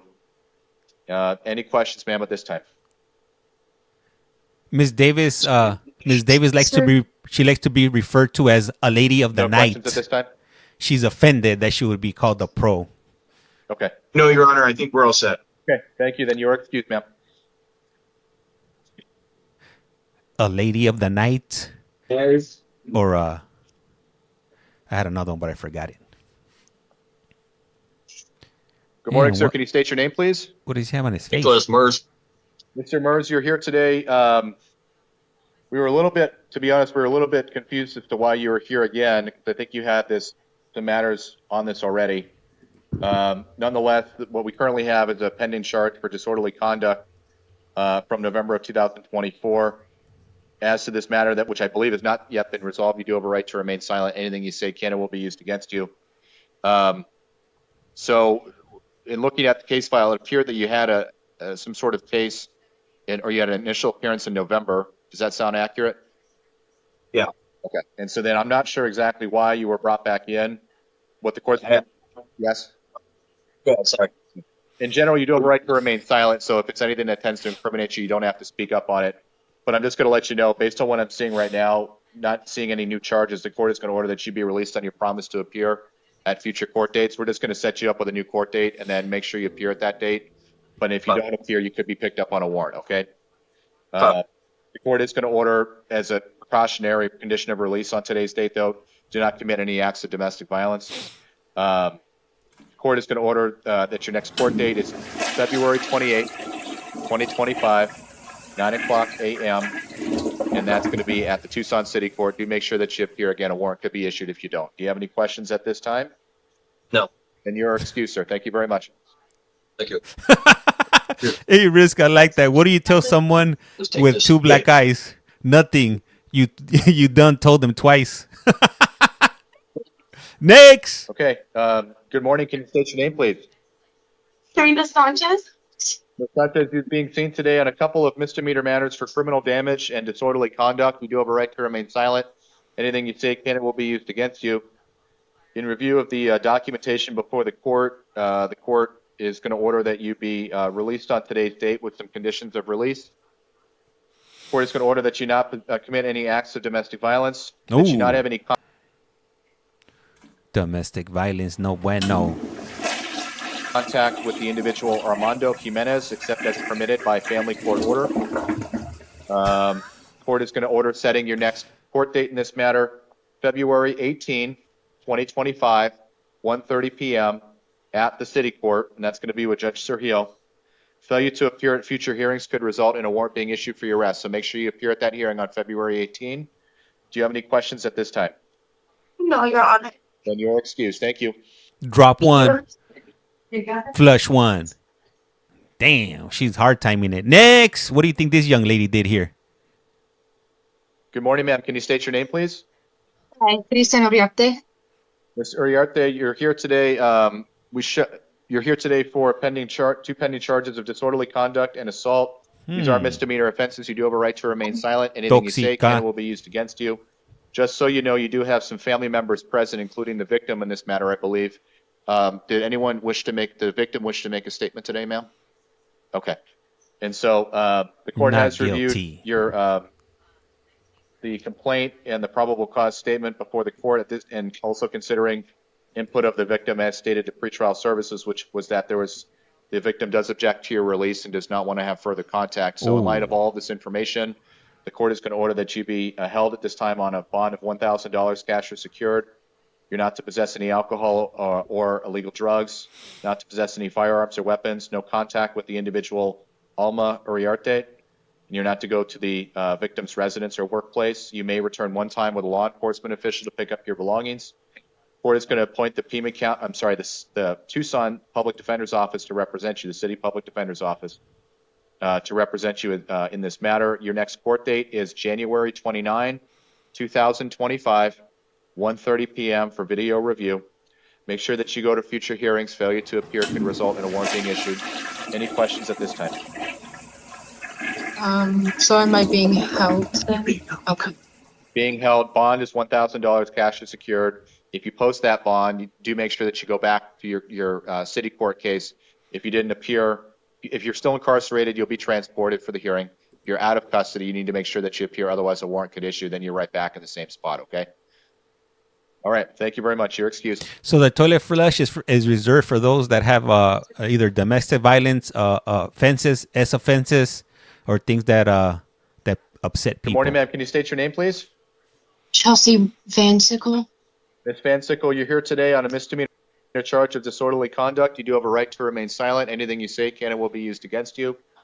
In review of the complaint and probable cause statement before the court is ordering that you be released on your promise to appear at future proceedings. You do have the condition of release not to commit any acts of domestic violence. And the court has, I'll just indicate for the record, also has considered pretrial services input, which the victim does not object to your release. Court will set the next court date in this matter as a out of custody arraignment, February 18, 2025, 1:30 p.m. And that'll be at the Tucson City Court. Make sure that you appear at that in future hearings. Failure to appear could result in a warrant being issued for your arrest. Do you have any questions? Sure. Do you have any questions at this time? Are you having some heart problems? Is Then your you're chest all set. okay? You can be excused. Thank you. Next. Man, hey, you know what? It would suck to get arrested nowadays, especially since everything is televised and streamed and stuff. It's a scary world out there. I'd just rather just stay indoors. It's a lot safer indoors. All right, let's see who we got coming up next. Oh, this guy. Let's see. Damn, do they got him chained up? What's going on? Oh, okay. I don't think he had any shoes on. Good morning, sir. Can you state your name, please? David Kiki Morales. Mr. Morales, you're here today on a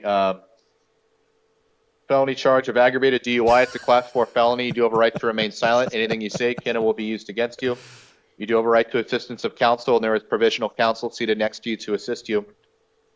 The state in this matter is recommending that bond be set in the amount of $15,000 plus release to pretrial services if bond is posted. And any additional record, Mr. Poston. State would just call the defendant's extremely poor performance on the SFSTs, his admissions, multiple DUI suspensions for drugs, amongst other, as well as his substantial misdemeanor and felony record, Your Honor. He's pending a DUI. He caught another DUI. This person is a risk to the community. Thank you. Mr. Coltrane? Yes, Your Honor. On the note of the priors, I will kind of point out to the court that these are fairly old. The last felony conviction was in 2015, so we're talking almost a decade ago.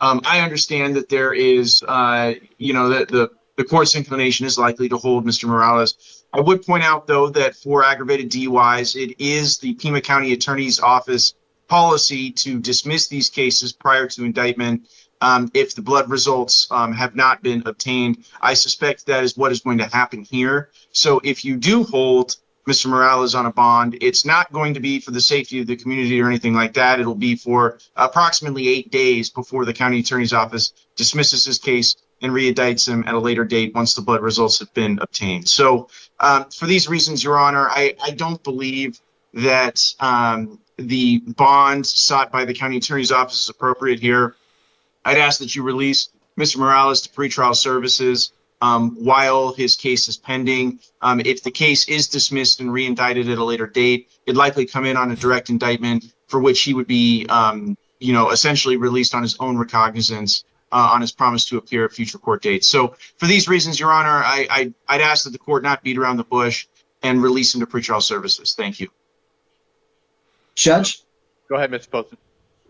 I would mention that there has already been a chemical test that revealed a presumptive positive for methamphetamine, so I don't think it's going to go the dismissal route. Okay. Thanks, everybody, for their input. At this time, the court is going to institute bond in the amount of $5,000 cash or secured with release to pretrial services if bond is posted. As conditions of release, the court is going to order that the defendant cannot drive without a valid license, and further that the defendant may not operate a motor vehicle until further court order. Additionally, that the defendant cannot use alcohol or illegal drugs, follow monitoring or treatment as directed by pretrial services. Court is appointing the Pima County Legal Defender's Office to represent the defendant. Next hearing, preliminary hearing for the defendant, February 3rd, 2025, 1:30 p.m. That'll be at the Pima County Justice Court. He needs that spray on TV, as seen on TV, so you could cover up that We're bald going to go spot. ahead and move on to the city court matters that we have. You guys know the one I'm talking about. And that'll be essentially for what we've alluded to earlier today. You can see his crown right there. Prior failure I'm gonna to look it appear on up. a pending What's the name of that misdemeanor spray? DUI charge and drug As seen on paraphernalia. TV. If you're from the 80s, you know what I'm talking Charges. about. Again, Mr. Morales You've does seen have the right to remain infomercials. silent. Anything he says can be used against him. And to ensure the defendant's appearance at these proceedings, court is going to institute bond in the amount of $500 cash or secured. We'll appoint the city public defender's office to represent the defendant. Court will order as additional conditions of release not to drive without a valid license and not to possess or consume any alcohol or illegal beverages. Court is setting a video review in this matter on January 31st, 2025, 1:45 p.m. And that will be with Judge Verena at the City Court. So, Mr. Morales, a couple court dates for you. Make sure that you appear at future court dates. Failure to appear could result in a warrant being issued. And any questions before we conclude? That's fine. Okay, thank you. Your Tap, excuse, tap, sir. tap. Let's James. Hell yeah, that's what I'm talking about, Misty. Thank you. Highly appreciate that. What's going on here? We're watching court cases from Pima County in Arizona. This is a live feed. Yeah, you can. That's fine. Yeah. If you look at this clock right here, it has the time. If you're in Arizona, you know this is the time right now.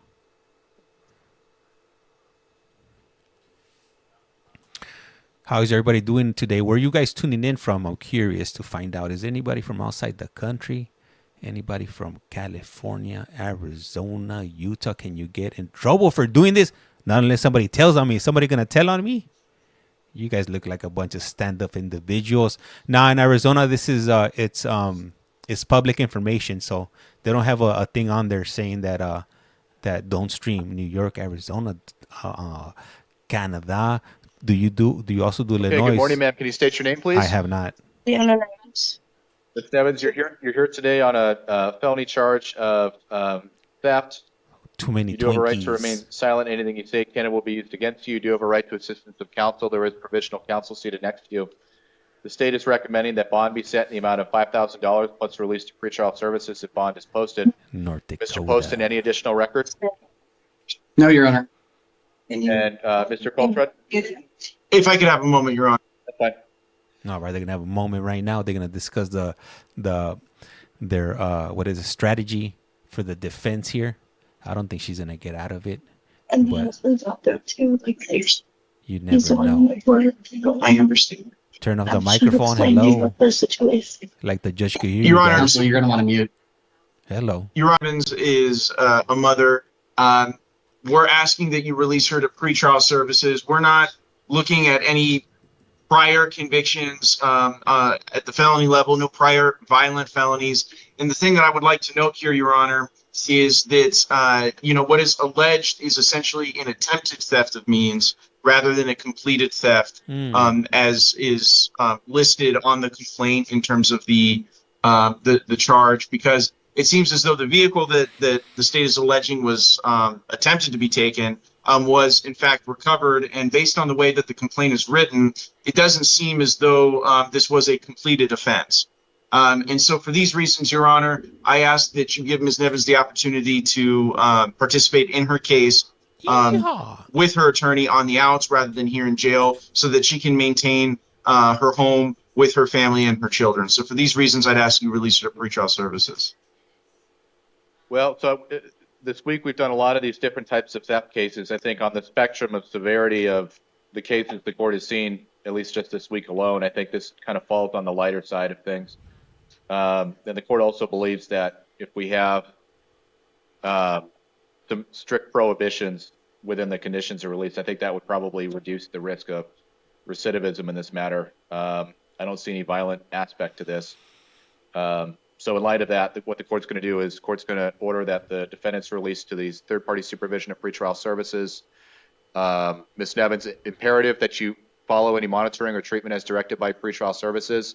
That is a common pitfall for defendants in these cases. They fail to check in, they fail to abide by treatment recommendations, and then we have warrants being issued for failure to appear at hearings, for failure to comply. So it is an order of the court. Make sure you follow the monitoring or treatment as directed by pretrial services. Also ordered not to go back to the incident location. The Pima County Legal Defender's Office is appointed to represent the defendant. Preliminary hearing is set on February 12th, 2025, and that'll be at 1:30 p.m. at the Pima County Justice Court. Ms. Nevins, make sure that you appear at all future hearings. Failure to appear could result in a warrant being issued for your arrest. Any questions at this time? Thank you. Okay, you're welcome, and you are excused. Yeah, and I'm short on sleep right now. I'm like those people that are coming up, they're nodding off and stuff. I'm over here yawning away. I think I only slept maybe like 4 hours last night because I woke up early. I think I went to sleep like at 1, and then I was up by like 5 o'clock in the morning. So I'm a bit short. I gotta go ahead. After this court hearing is done, I'm gonna log off for a minute. There's some things I gotta do before I come back on. So stay tuned. Did she get released? I'm not. I don't know. I don't think so. Well, what are we watching? You said this is Pima County Court in Arizona. It's a live court hearings, if you will. She got released. Okay, you see. Hey, thank you for the follow. Highly appreciate that. I got released. What? Let me see. I got released a free trial service, pre-trial service. She was released. She's gone like the wind. She'll be back. She will be back. Mark my words. All right, next up, let's see who's coming up next.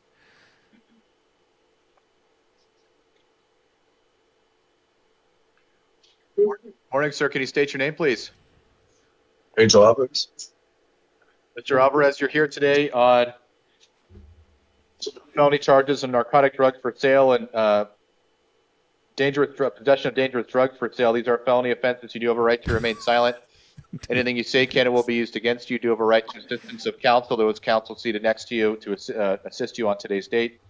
The state is recommending bond be set in the amount of $5,000 plus release to pretrial services if bond is posted. Any additional record, Mr. Poston? No, Your Honor. And Mr. Colstrud? Yes, Your Honor. We're asking that you release Mr. Alvarez to pretrial services supervision. He's got one prior, and it's for apparently a Class 6, a non-dangerous, a non-violent offense, not anything drug-related here.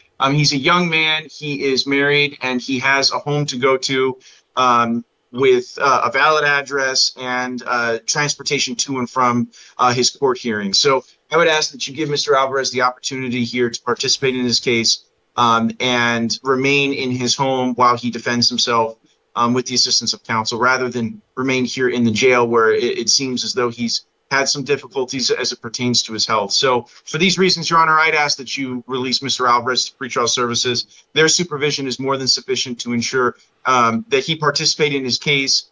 Obviously, he's got a home here in town, so I don't think that there's a flight risk here. I can understand perhaps, if the court is concerned about the safety for the community. I will note that the individual quantities of the drugs alleged here were fairly small in the grand scheme of things compared to some of the cases we see. And so I hope that the court takes that in consideration and releases him to the supervision of pretrial services. Okay, thank you. At this time, court is going to institute bond in the amount of $2,500 cash is secured with the release to pretrial services if bond is posted. I think that there is a danger to the community identified based upon the variety and relative quantity of the items, including the indication that there was a scale and a ledger that indicated sales. So I think there's intent here to sell, and that needs to be deterred here with institution of bond. But the court is going to lower the bond. It's a lower amount than what the court usually does for sales in light of the lower amounts. Court will order as conditions of release: no alcohol or illegal drugs, follow monitoring or treatment as directed by pretrial services. Counsel has appointed the Pima County Public Defender's Office. Next court hearing is going to be preliminary hearing February 3rd, 2025, 1:30 p.m. At the Pima County Justice Court. Mr. Alvarez, make sure you appear at future hearings. Failure to appear could result in a warrant being issued for your arrest. Any questions before we conclude? So I got to pay the bond in order to get out? Or with? Correct. So if bond is posted, it's a $2,500 cash or secured bond. If bond is posted, you would be released, and then you have some conditions of release to abide by. And also you need to make sure you check in with pretrial services as well. Those are all requirements as well. And then where would I find pretrial services? So it's this one. So if you bond that list. Okay. Thank you, sir. You're excused. All right. Thank you, Judge.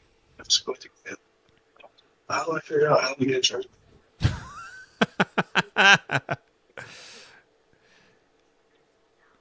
Sidebar.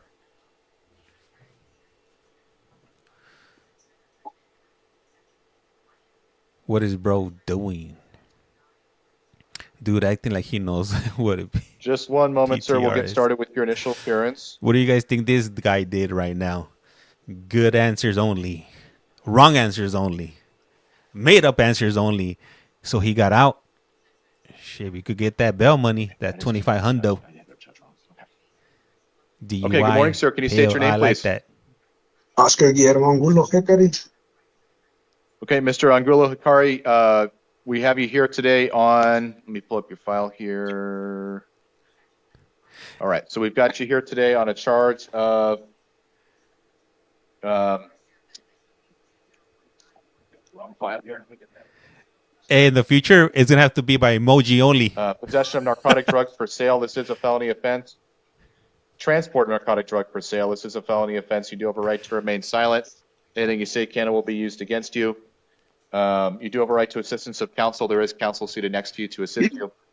The court does note, just as from the onset, that there is an adult probation hold on you. So regardless of what the outcome is for today, you'll be remaining incarcerated He was the plug. until that probation hold is lifted. Nonetheless, the state is recommending that bond be set in the amount of $30,000 plus a release to pretrial services if bond is posted. Mr. Poston, any additional record? Your Honor, state just needs to emphasize that we're looking at 9.54 pounds of M30s, upwards of 43,000 pills. What? These pills are killing people, Your Honor. 30,000. Damn. And Mr. Coulter? We got if I could have a moment, Your Honor. We got baby El Chapo right here pushing this epidemic.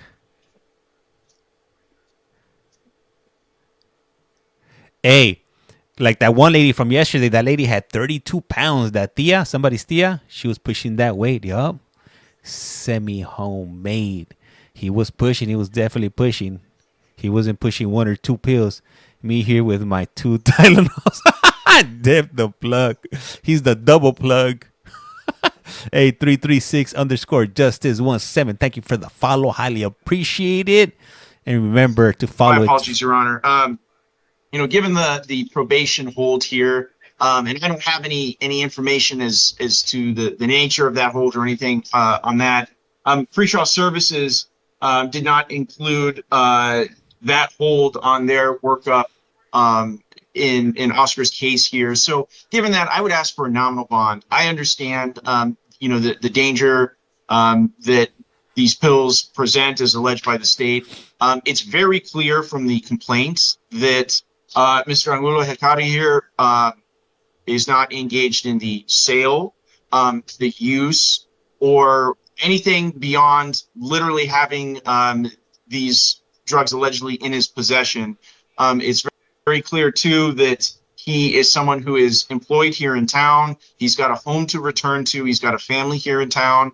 And so I suspect that he will be quite motivated to get this probation hold cleared up and return to his family. So given the circumstances here and his cooperation with law enforcement, the lack of any priors related to anything to drugs or sale or anything of that note, I would ask, Your Honor, that you hold him on a nominal bond given the probation hold that he currently faces. Thank you. We got a cooperator here. Oh, no, this is no bueno for him, especially since it's being live streamed. Look at something on the pretrial services workup, and then I'll make a ruling.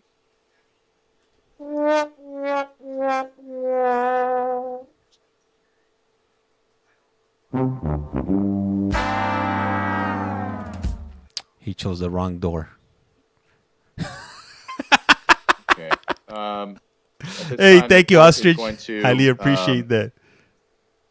Appreciate that $4.99.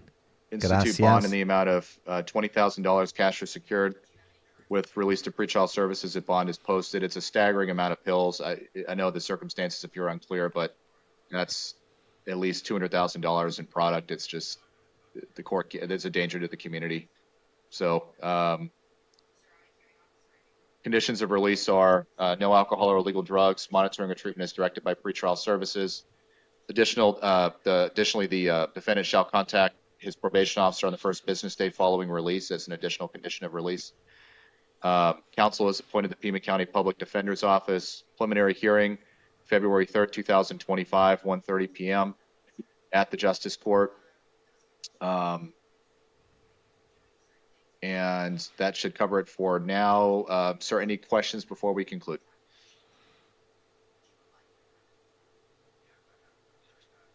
That guy's done. That guy is done. He's done. Put a fork in him. At this point, Your Honor, thank you. Okay, thank you. Then, sir, you are excused. 20,000 cash bonds. I think I did. I wasn't selling them, Judge. They were my personal. Yeah. What do you guys think this guy did? Sir, can you state your name, please? Early Cates. Mr. Cates, you're here today on a charge of, let me get the right file here. Excuse me one moment. He had 45,000 worth, Okay, right? So we have you on a charge of possession of dangerous drugs, which is a class 4 felony. You do have a right to remain silent. Anything you say can and will be used against you. You do have a right to assistance of counsel. There is counsel seated next to you to assist you. The state is recommending, however, that you be released to the third-party supervision of pretrial services, and also that what's called a smart court hearing be set for you. Is that still the state's recommendation, Mr. Poston? It is. Mr. Cates, you're free to talk to to Mr. Colstred sitting next to you about this, but smart court is basically a diversion type program at the Superior Court, which allows you to comply with certain requirements, and then these charges may be dropped without being formally charged against you. Do you want to avail yourself of that program? Yes, please. Okay. And so then, does the defense waive time as to setting the preliminary hearing? Yes, Your Honor. All right. So then, in that case, then the court will go ahead and order as follows. Court will order releasing the defendant to the third-party supervision of pretrial services. Additional conditions of release, however, are no alcohol or illegal drugs, and follow monitoring or treatment as directed by pretrial services. Pima County Public Defender's Office is appointed. Thank you for the follow. Smart court hearing is set on January 30th, 2025 at 9:00 a.m. at Superior Court. And then the preliminary hearing is going to be set out to March 10th, 2025, March 10, 2025, 1:30 p.m. And that'll be okay. Any questions, sir, at this time?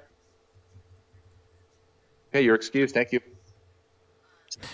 Hey, that guy, the last guy that came on with all that product, I wouldn't be surprised if the feds pick up that case. He gonna run. Cindy, 1977. Next! Up next on today's series of You Have a Collect Call From. All right, we morning, got sir. Can you state your name, please? a Stu. Good morning. Connor Cleveland.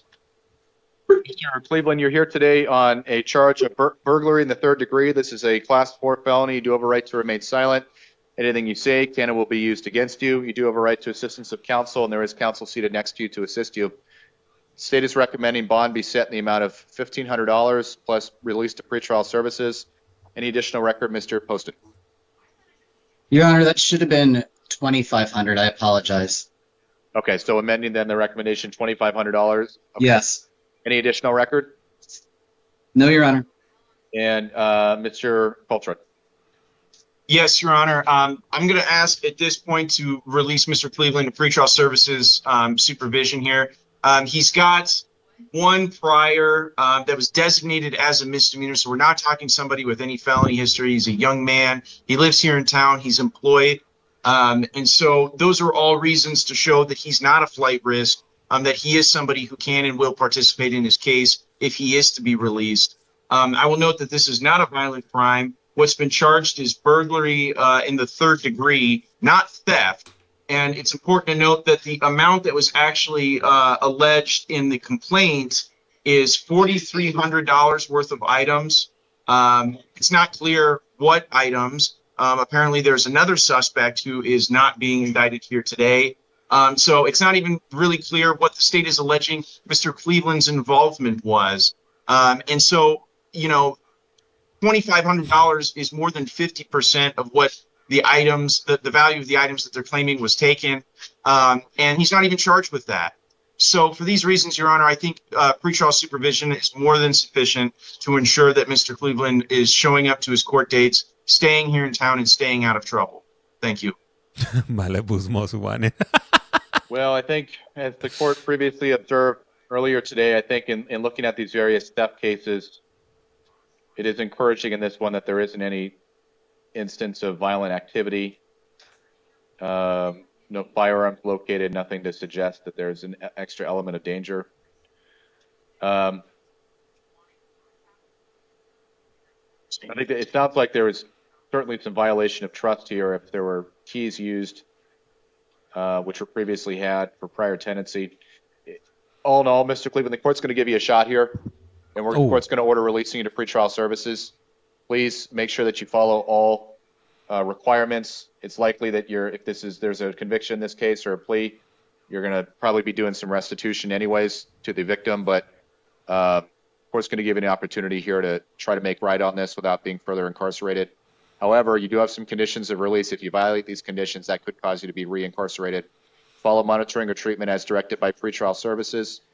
No contact with the alleged victims in this matter, and don't go to the incident location in this matter as well. Thank you for the follow. Counsel is appointed the Pima County Public Defender's Office. Next hearing is going to be a preliminary hearing, and that is on February 3rd, 2025, 1:30 p.m. And make sure that you appear at future hearings. Also, Mr. Cleveland, failure to appear could result in a warrant being issued for your arrest. Any questions before we conclude? Highly appreciate that. Highly appreciate it. If you're not tapping, you must be napping. That's right, Cindy, 1977. I like that. I don't think we have any questions at this time, Your Honor. Thank you. Is that... Okay, thank you, sir. Your excuse. Dapper D. Thank you. Thank you for the follow. I want to nap. Walking carefully. Hey, so he's out. He's going to be out. Next! What do you think this young lady's in for? She looks young, Good too. morning, ma'am. Can you state your name, please? Nancy Fajardo. Good morning. Sorry. Good morning. So, Miss, I show you as Nancy Fajardo Alcaraz. Is that correct? Yes, sir. Okay. So it looks like we have you here today on that you're picked up on a warrant issued from pending charges in 2020. And that would be for aggravated DUI, 2 different counts. Thank you. Thank you for napping State is and recommending watching. that bond be set in the amount of $2,500, consistent with the warrant amount. Mr. Poston, any additional record? No, Judge. And I forgot to mention earlier, Ms. Fajardo Alcaraz, you do have a right to remain silent. Anything you say can and will be used against you. You do have a right to assistance of counsel. There is counsel seated next to you to assist you. And then also then, Mr. Coltrane, any recommendation on behalf of the defendant? Yes, Your Honor, just a couple things. One, I don't have a complaint in this case, so I can't really meaningfully address the allegations here against Ms. Fajardo. I will note that she is employed full-time. She has stable employment. She has a home to return to. She has transportation to and from her court dates. It looks as though these are some pretty old DUI charges, and you know, it looks as though it was dismissed in 2020 and then refiled in 2021. And so it was some time ago. It's clear that Ms. Fajardo at the time of her arrest was not, you know, truthfully aware that the charges have been refiled. So for these reasons, Your Honor, I'd ask that you give her the opportunity on pretrial services release to defend her case and continue to work, maintain stable employment, return to her home, and continue living her life while she defends these charges. I'll note, too, Your Honor, what we're talking about is a DUI charge.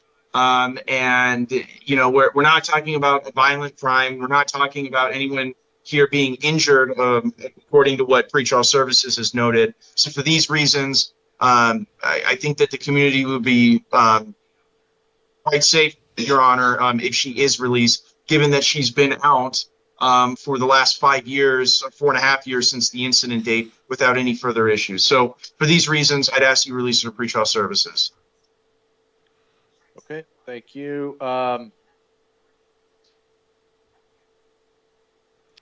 So what the court will do is, when these situations arise where we have, at least my perspective is where we have the charges dismissed and then indicted, and then there's notice sent, and then folks fail to appear, there can be some confusion with that. I think it differs from a circumstance where somebody goes to an initial appearance, is released, and then fails to appear at the court hearing that they are very directly notified of. So I do also note, though, however, I think it's worth noting that there is a prior extreme DUI on the defendant's Damn, she has history prior. sheet.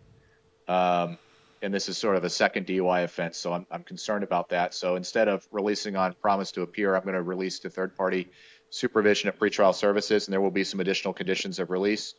Not to drive without a valid license, no alcohol or illegal drugs, and follow any monitoring or treatment as directed by pretrial services. Furthermore, the court's going to order that the defendant is not permitted to operate a motor vehicle until further court order.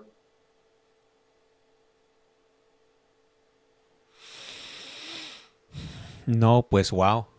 Thank you for the follow, Mimi. Counsel is going to be appointed to Pima County Legal Defender's Office. And next court date, Ms. Fajardo Alcaraz is going to be in arraignment at Superior Court, January 30, 2025, 1:30 p.m. So this is an opportunity for you to appear at your next court date. If you don't appear again, a warrant could be issued again, and then we could start seeing bonds set maybe in the 5 digits this time, and then it's just going to go up from there. So please make sure that you appear. Yep. A warrant can be issued Most if you likely. don't appear. Any questions at this time? Okay, you're excused. Thank you.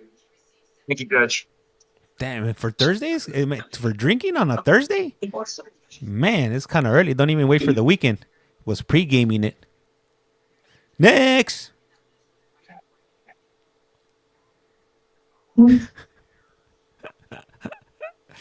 Ain't no sunshine where she's going. Yeah. All right, sir, give me one moment, please. We're just trying to figure out something else. Okay. Give him a we have to moment. wait out the other date. Give him a moment. Be right back. I'll be right back. No, it's Granshaw. So I'm going to white out that date. For the February 20. Oh, she's being held. Video review. Yeah, okay. On this one. Sorry, sir, just one moment. We're just correcting something that came up on another case real quick. Be with you in just a moment. All right.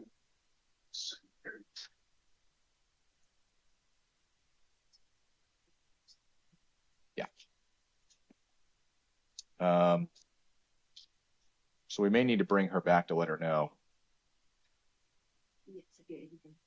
Okay. To the jail, while we're getting through the rest of the felonies, can we make arrangements to have Ms. Uriarte brought back in? We need to just notify her of an updated court date.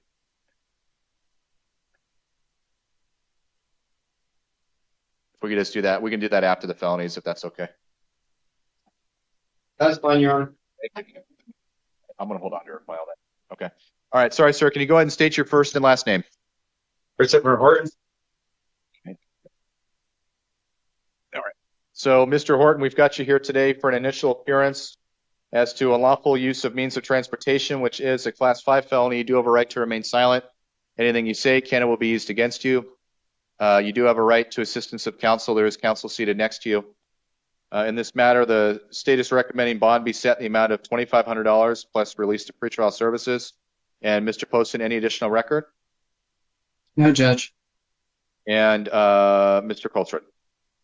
Yes, Your Honor. I'm asking that at this time you release Mr. Horton to the supervision of pretrial services. What the state is alleging is not effective means. They're alleging an unlawful use of means. It seems as though Mr. Horton and the alleged victim in the case, they work together, they know each other. And what this was is somebody, as the state describes it, borrowing a car, not returning it by the time they were supposed to. This is not a violent crime. This is, frankly, a dispute between two people. And it seems as though the vehicle was recovered. There's no note of any damage or any diminution in the value of the vehicle. And so I ask that you give Mr. Horton the opportunity to participate in this case, to continue to live and work, rather than stay here in the jail frankly, a dispute about the use of a truck. And so, additionally, Your Honor, I will note that Mr. Horton, that one thing that the state has pointed out in the recommendation, has prior felony convictions. That's not true. He has one. And though there was an issue with his parole, he did serve his sentence, he did his time, and he has repaid his debt to society. So I'd ask that the court take into consideration the circumstances here, his prior history, the fact that this isn't a violent crime. It's clear that Mr. Horton lives and works here in town and should not have any issues showing up to court. I don't believe that he's a flight risk given what we have here. So for these reasons, I ask that you release him to the supervision of pretrial services for the duration of this case. Thank you. Given the nature of the information before the court and the alleged conduct, the court will order releasing the defendant to the third-party supervision of pretrial services with some conditions of release. Follow monitoring and treatment as directed by pretrial services. No contact with the alleged victim. Do not go to the victim's residence or workplace. Additionally, we have that the Pima County Public Defender's Office is appointed. Preliminary hearing is set February 12, 2025, 1:30 p.m. at the Pima County Justice Court. Mr. Horton, failure to appear could result in a warrant being issued for your arrest if you fail to appear at future hearings. Make sure you go to future hearings. The court's going to give you an opportunity here not to engage in any further criminal activity. So please take advantage of this opportunity. Do make sure to check in with pretrial services as well. We see a lot of defendants fail to do that, and then it causes violations. So any questions at this time? No. Okay, you're excused. Thank you, sir. Correct, yeah.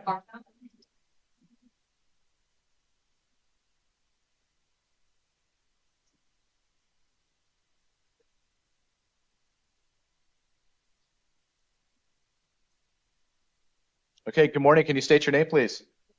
Milagros Martel. Okay, so Ms. Martel, you're here today on a couple of matters. We first have one's in the city court, one's here at justice court, so we're going to take them one at a time. First matter is aggravated assault on a police officer, which is a Class 5 felony. You do have a right to remain silent. Anything you say can and will be used against you. You do have a right to assistance of counsel. There is counsel seated next to you to assist you. State is recommending that bond be set in the amount of $1,500 with release to pretrial services if bond is posted. Any additional record, Mr. Poston? No, Your Honor. And Mr. Your Honor, I would ask at this time to release Ms. Milagro to the supervision of pretrial services. She's got a home that was verified with her son. She lives here in town. She's lived here in Tucson for a significant period of time. She's not a flight risk.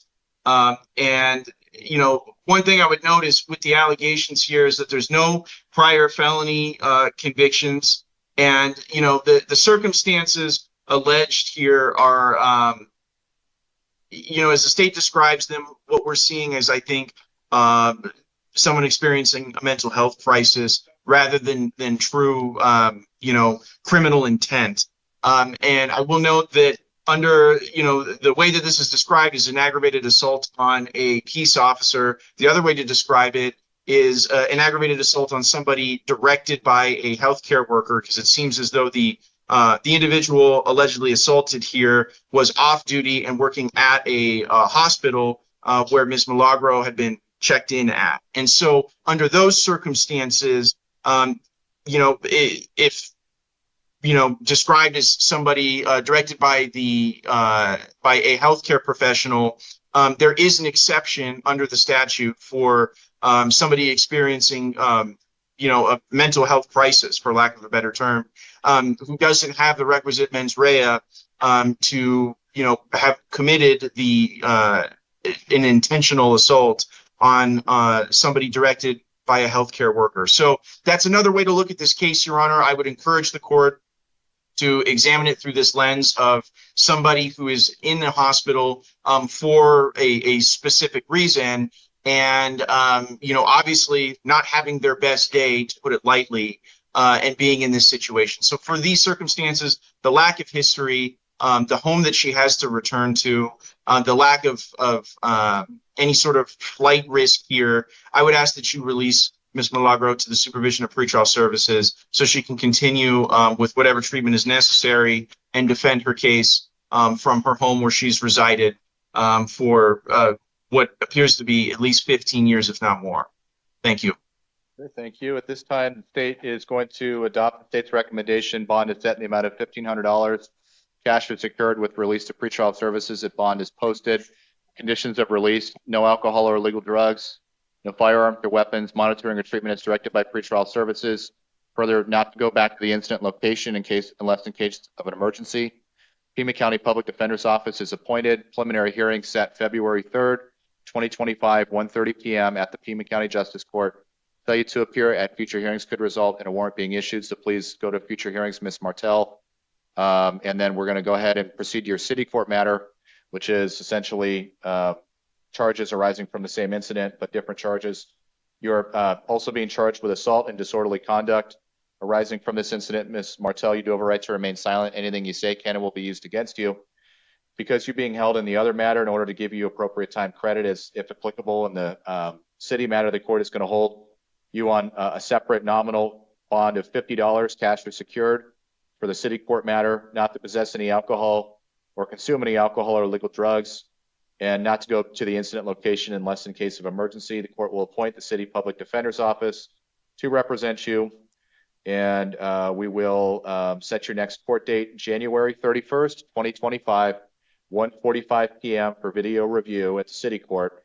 If you're still incarcerated at time of these hearings, you'll be made available and transported. If you do happen to bond out, then make sure you go to these hearings anyways. Failure to appear can result in a warrant being issued. We went through a lot of information. Any questions, Ms. Martell? No. You're excused. Thank you.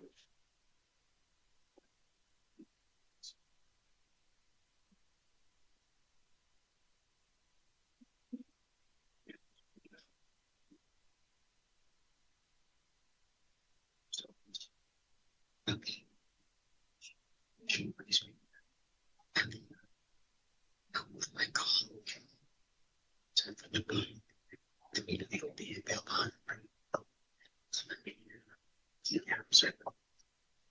Who's the co-defendant?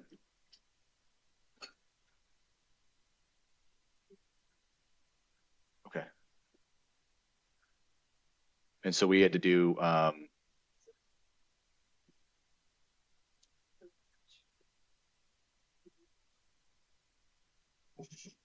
okay, I'm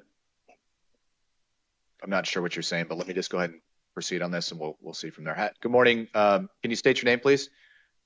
Brianna Moran. Ms. Moran, we've got you here today on a few felony charges: tampering with physical evidence, possession of drug paraphernalia, and possession of a narcotic drug. These are felony offenses. You do have a right to remain silent. Anything you say can and will be used against you. You do have a right to assistance of counsel. Counsel is seated next to you. court does note, just as a preliminary issue, that there is, looks like there's a detainer, a federal detainer placed on you by the U.S. Marshal's office. So regardless of what the courts otherwise would be inclined to do, the court is going to have you remain incarcerated as a result of these proceedings today. Nonetheless, we do have the state recommending that bond be set in the amount of $5,000 plus release to pretrial services. And then any additional record, Mr. Poston. No, Your Honor. And then Mr. Colstrud. Yes, Your Honor. I would ask that you impose a nominal bond in this case, given the federal detainer, which obviously takes precedence here. Ms. Moran is not going to be released here, and likely, if she has to deal with a federal case, is going to be incarcerated for a significant period of time awaiting that. So for these reasons, Your Honor, I think $5,000 is a bit steep given the circumstances. And so I would ask that the bond that you impose be something that she might at some point in the future afford while still giving her the back time while she's incarcerated on this case. So we're asking for a nominal bond in this case, Your Honor. Thank you. Okay. Court in this matter will set bond in the amount of $2,000 cash is secured with release to pretrial services if bond is posted. Additional conditions of release: no alcohol or illegal drugs, follow monitoring or treatment as directed by pretrial services.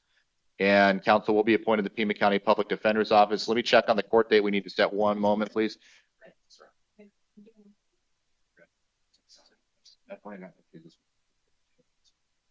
Yeah. Okay, that's good. Okay, so next hearing in this matter then, Ms. Moran, is that we have what's called a preliminary hearing for you February 3rd, 2025, 1:30 p.m. That'll be at the Pima County Justice Court. Make sure that you appear at all future hearings. Failure to appear could result in a warrant being issued for your arrest. Any questions at this time? No. Okay, then you're excused. Thank you, ma'am.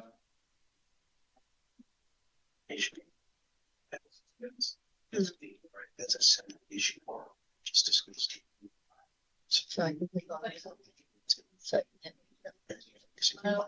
still pending the evidence. So this is yours.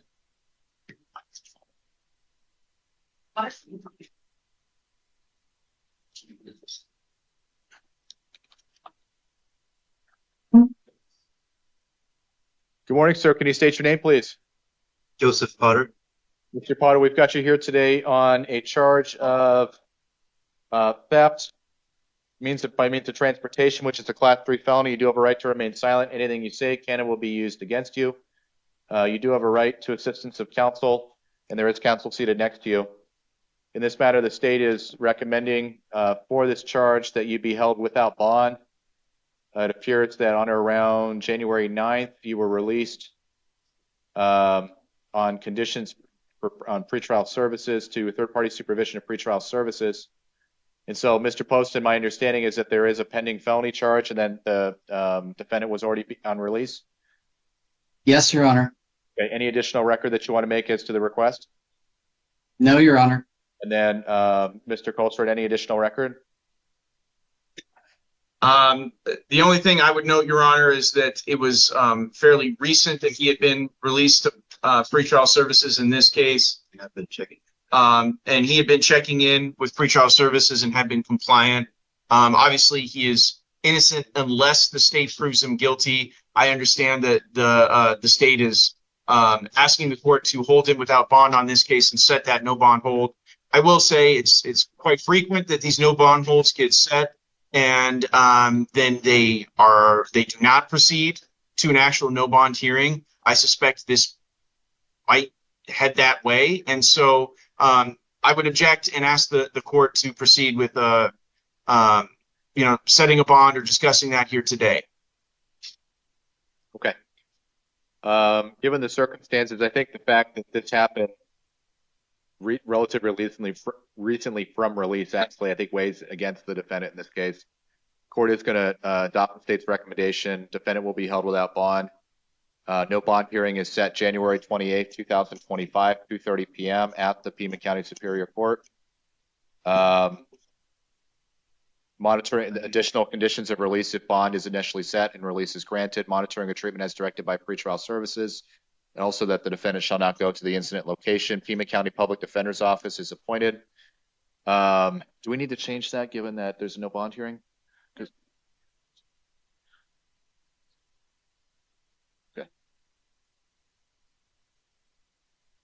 Oh, okay, so we're gonna accelerate the other defendant's hearing. Do we need to bring her back for that? Yeah, we'll just do that. Okay. Okay, so next hearing in this matter then is that no bond hearing 1/28/2025 2:30. Preliminary hearing is also set February 3rd, 2025, 1:30 p.m. Sounds like, Mr. Potter, you were doing relatively well with the exception of any alleged conduct which may have occurred that gave rise to this offense, but keep doing the right thing to the extent that you have been. And that also includes going to your future court dates. Failure to appear at future court dates could result in a warrant being issued. And you'll be transported to the no bond hearing at Superior Court next week as well. Any questions before we conclude?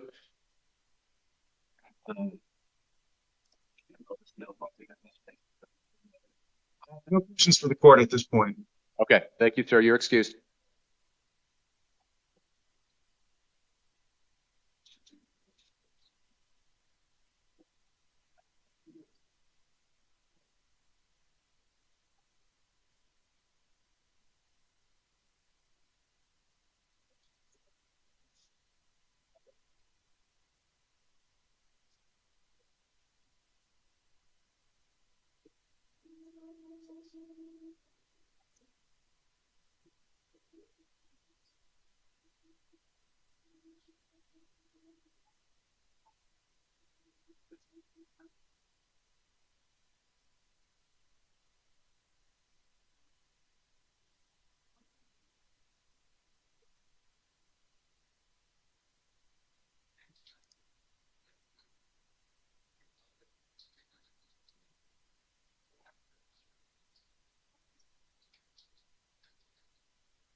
It's just for the purpose of this year. Oh, you would have told me with this stuff.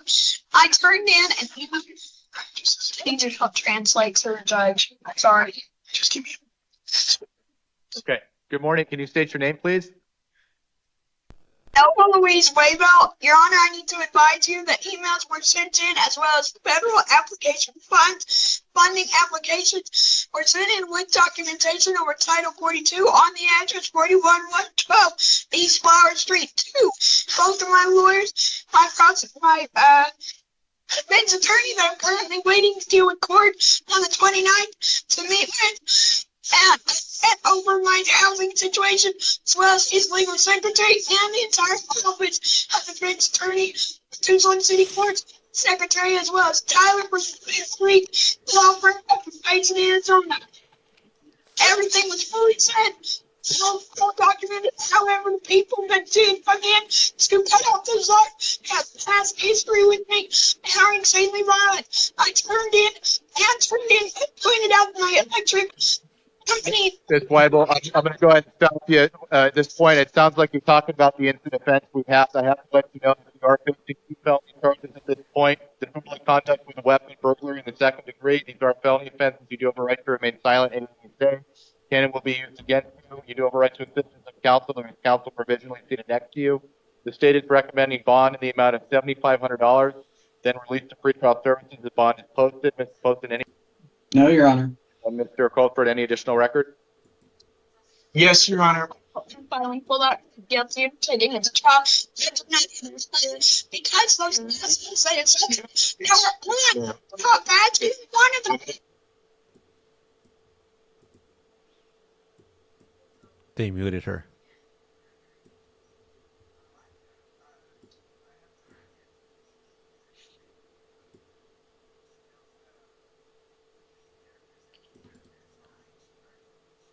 Okay, so what we're going to go ahead and do is, if you would please just leave the line muted here on out, because this is disrupting the proceedings. So what the court is going to, well, Mr. Colfred, if you can provide an additional record, that's fine. Let me just give you an opportunity to do that, and then, but if there's further discussion from the defendant that's disrupting the proceedings, I'm going to have to abridge that. So go ahead, Mr. Colfred. I understand, Your Honor. So there seems that, ma'am, you got to let me speak. Okay, Your Honor, there seems to be some very serious issues with the, there seems to be some sort of history here that's not addressed in the complaint. I've got some serious concerns about that. I've also got concerns with the charges as they are alleged. So on a factual note, Your Honor, ma'am, you've got to let me speak, okay? Please. Okay, I'm going to mute.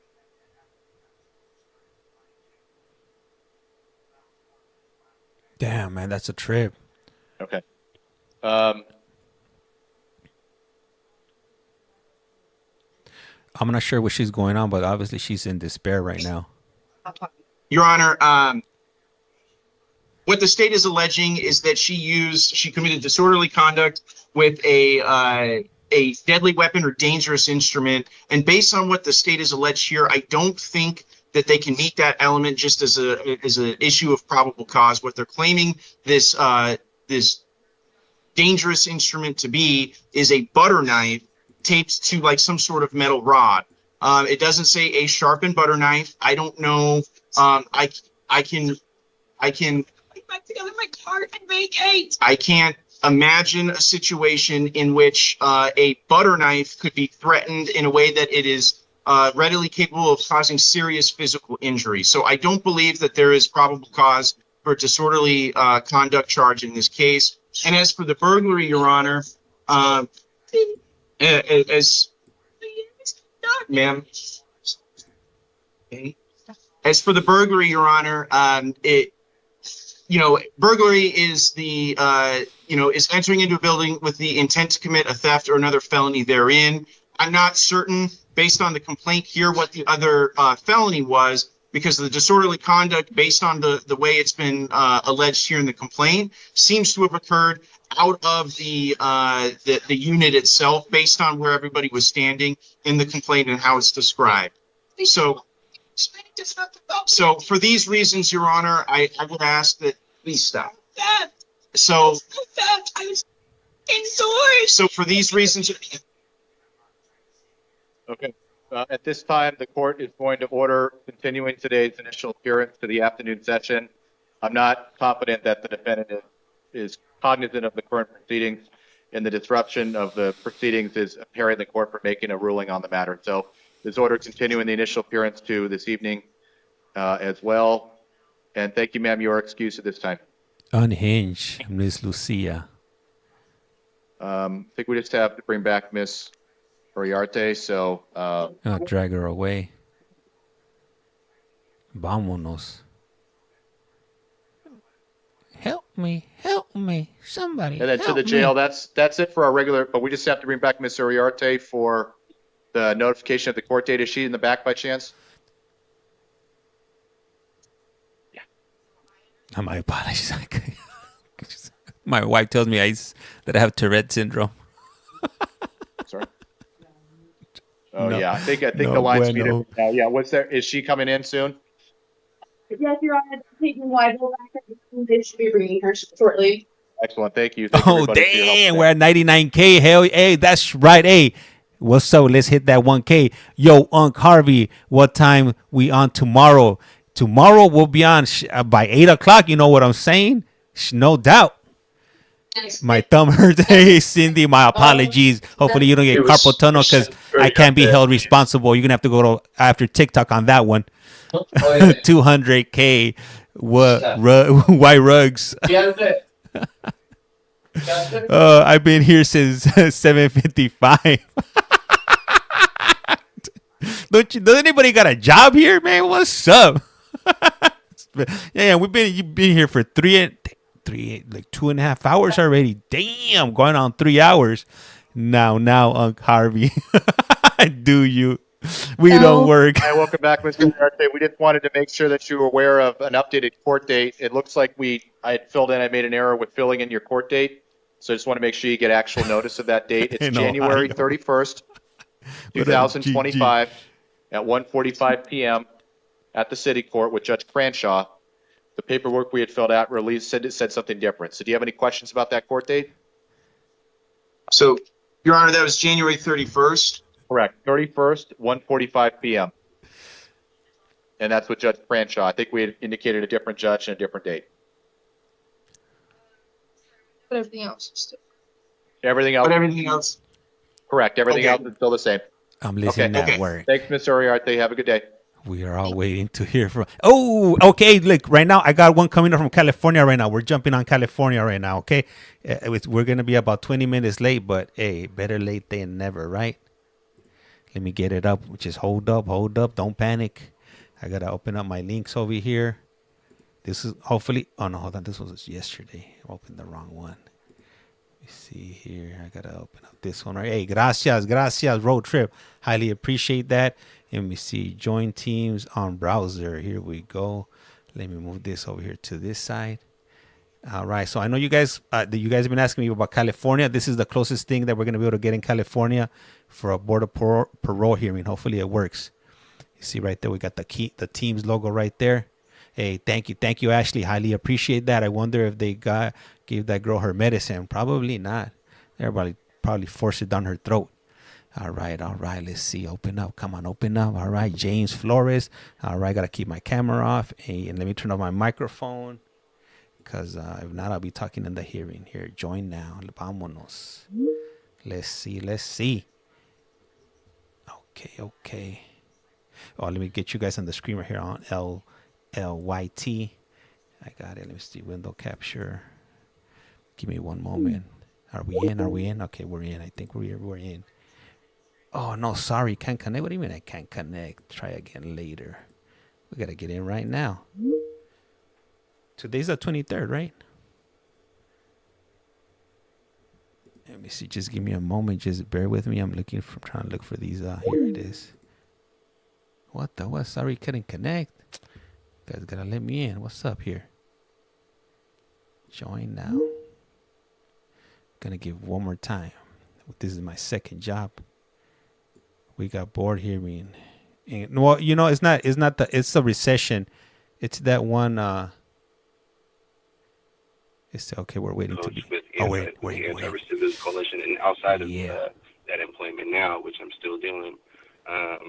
Yes, I'll be able to mentor, give him rides if he needs anything. Also, to have a network of people within reentry, including Tracy that just spoke. I do know. And we're in California. Here we come. He has a big support network that have the lived experience and understanding what struggles comes with reentry. I just want to thank you guys for your time. I appreciate it. Thank you. The next speaker card is for Tommy DeLuna. Tommy, if you're with us, go ahead and unmute yourself or press *6 by telephone. Can you guys see? That's the board right there behind me. Tommy, if you're speaking, we cannot hear you. Thank you. I appreciate you for allowing me this opportunity to speak on behalf of Aaron Yost Parole. I have known Aaron Yost for over 20 years, and in that time I've seen an incredible change in his life. He used to be an individual that I connect with for many levels, but one in particular, we were involved in a youth juvenile diversion group, and during that time I'd seen a softer side of Aaron that most people didn't see, and that's the side of Aaron I see on a regular basis now. He's not afraid to talk about his change. He's not afraid to talk about the things that he's done and how he's overcome the issues that he's faced when he was younger and in his type of crimes. I will say that now that seeing Aaron on this softer side, being able to express his emotions, being able to talk openly about what he's done, you can definitely see that he's remorseful in what he's done. He's learned from his mistakes. He's learned about what made him cause those behaviors. And I think that alone is a huge testament in the fact that Aaron is definitely suitable for parole today. I don't think that Aaron would reoffend in any way. I don't think that Aaron is the same person that he used to be. And just by him being honest during board hearing that he had is, I think that goes hand in hand in showing that Aaron is not the same person that he used to be.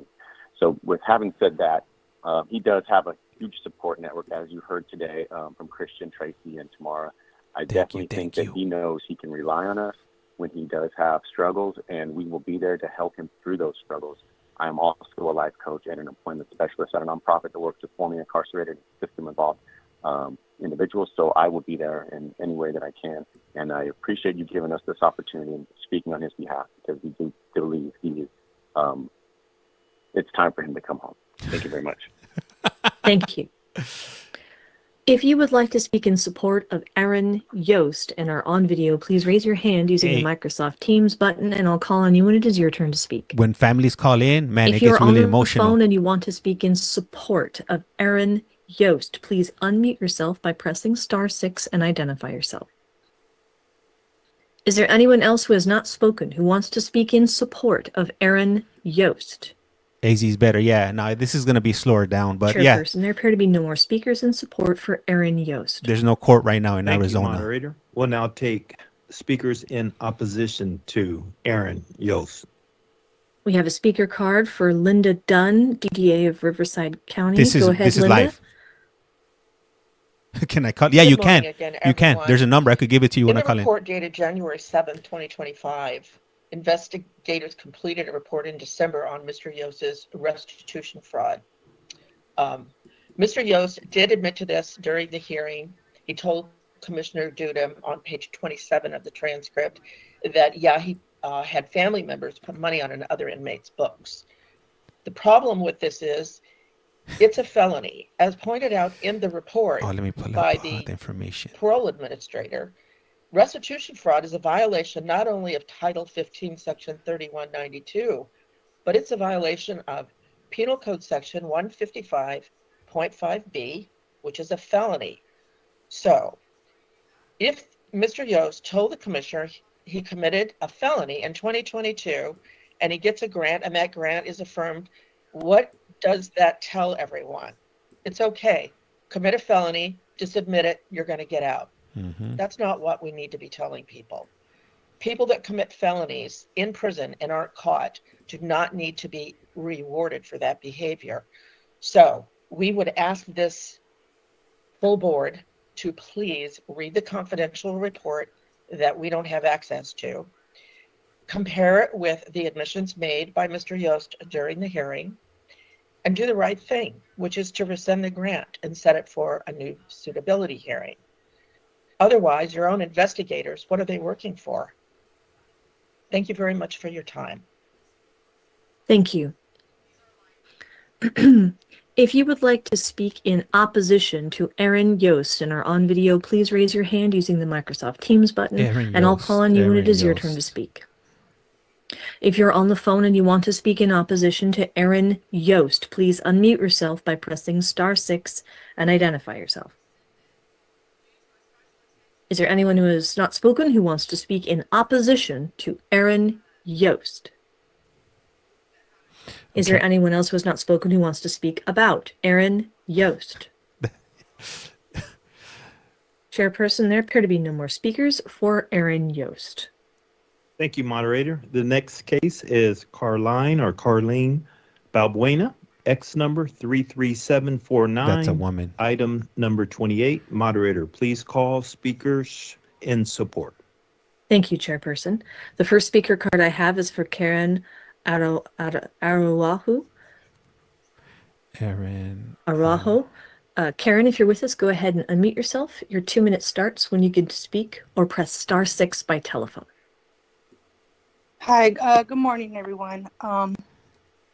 I am a really close friend to CARLINE BALBUENA. We did 5 years together. Sorry, I'm nervous.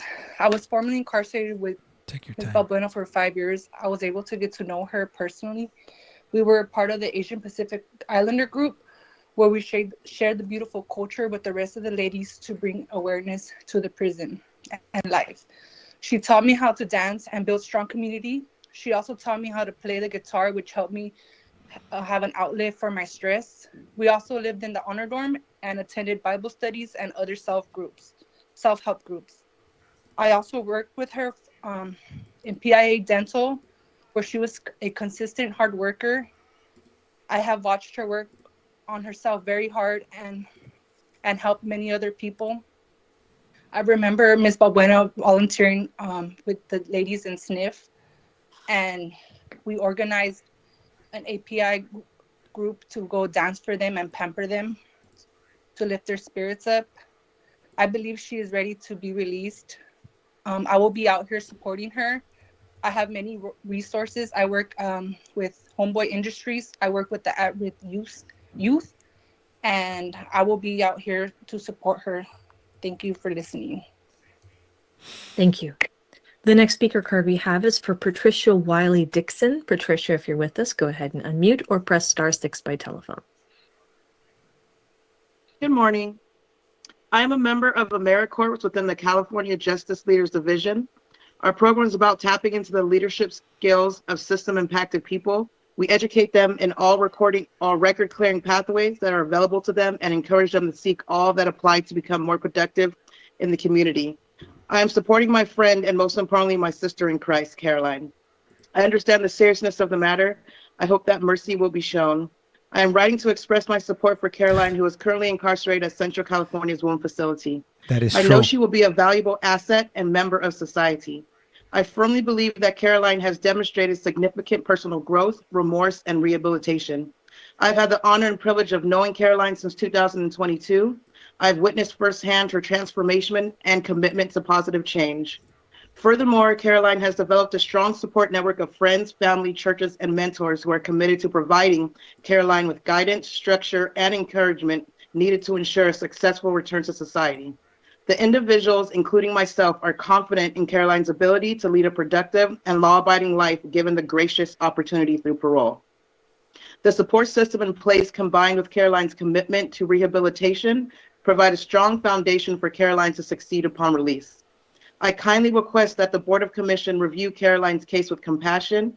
I trust in the wisdom and fairness of the Board of Commission in making a well-informed decision that considers the best interest of both CARLINE and society as a whole. Thank you for considering my support letter when determining the outcome of this matter. I believe the Board of Commission has been given the power and authority to make a decision that will change my friend's life. In addition, will change others too. Thank you for hearing my words and have a blessed day. Balbuena. Thank you. The next speaker card is for Jeremiah Balbuena. Jeremiah, go ahead and unmute yourself or press *6 by telephone. That's a good question. Let me see. I'm going to look him up right Good now. morning to everyone. I am the sister of CARLINE Balbuena. I am here today to express my support for my sister. I would like to emphasize that I will be her support by being her emotional, spiritual, and encouragement person. We also have our family, pastors, brothers and sisters in Christ that will be her network of support as well. When given a chance to be released and after her probational period, we plan to serve our Lord, our local church together. My sister and I have been apart for 19 years and both have lost our parents and we are not getting any younger and both have health issues. If given a chance, we would like to spend the remaining time we have to build new memories, this time together. I kindly request that you will take into consideration my sister's release. With my support and guidance, together with Options Recovery Services, structured environment for a successful law-abiding future, I am confident that CARLINE will have a productive and law-abiding life. Thank you for your time and consideration. Thank you. The next speaker card I have is for Alma Brown. Alma, if you're with us, go ahead and unmute yourself or press *6 by telephone. Good morning. Are you able to hear me? Yes, go ahead. Hi. I've been knowing CARLINE. I'm looking it up right now.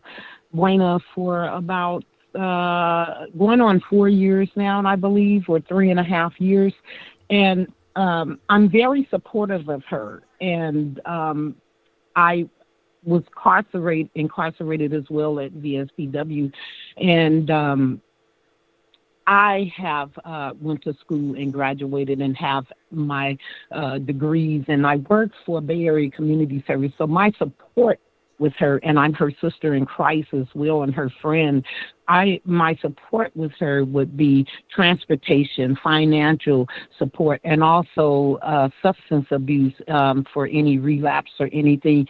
And I also would like to just comment that I'm always praying for her when she calls. I encourage her in the Word of God. I also thank God for this time and opportunity to allow me to be able to be a part of her life. She's been a strong influence with prayer and encouragement as well while she's in prison and I'm at home when we speak with each other.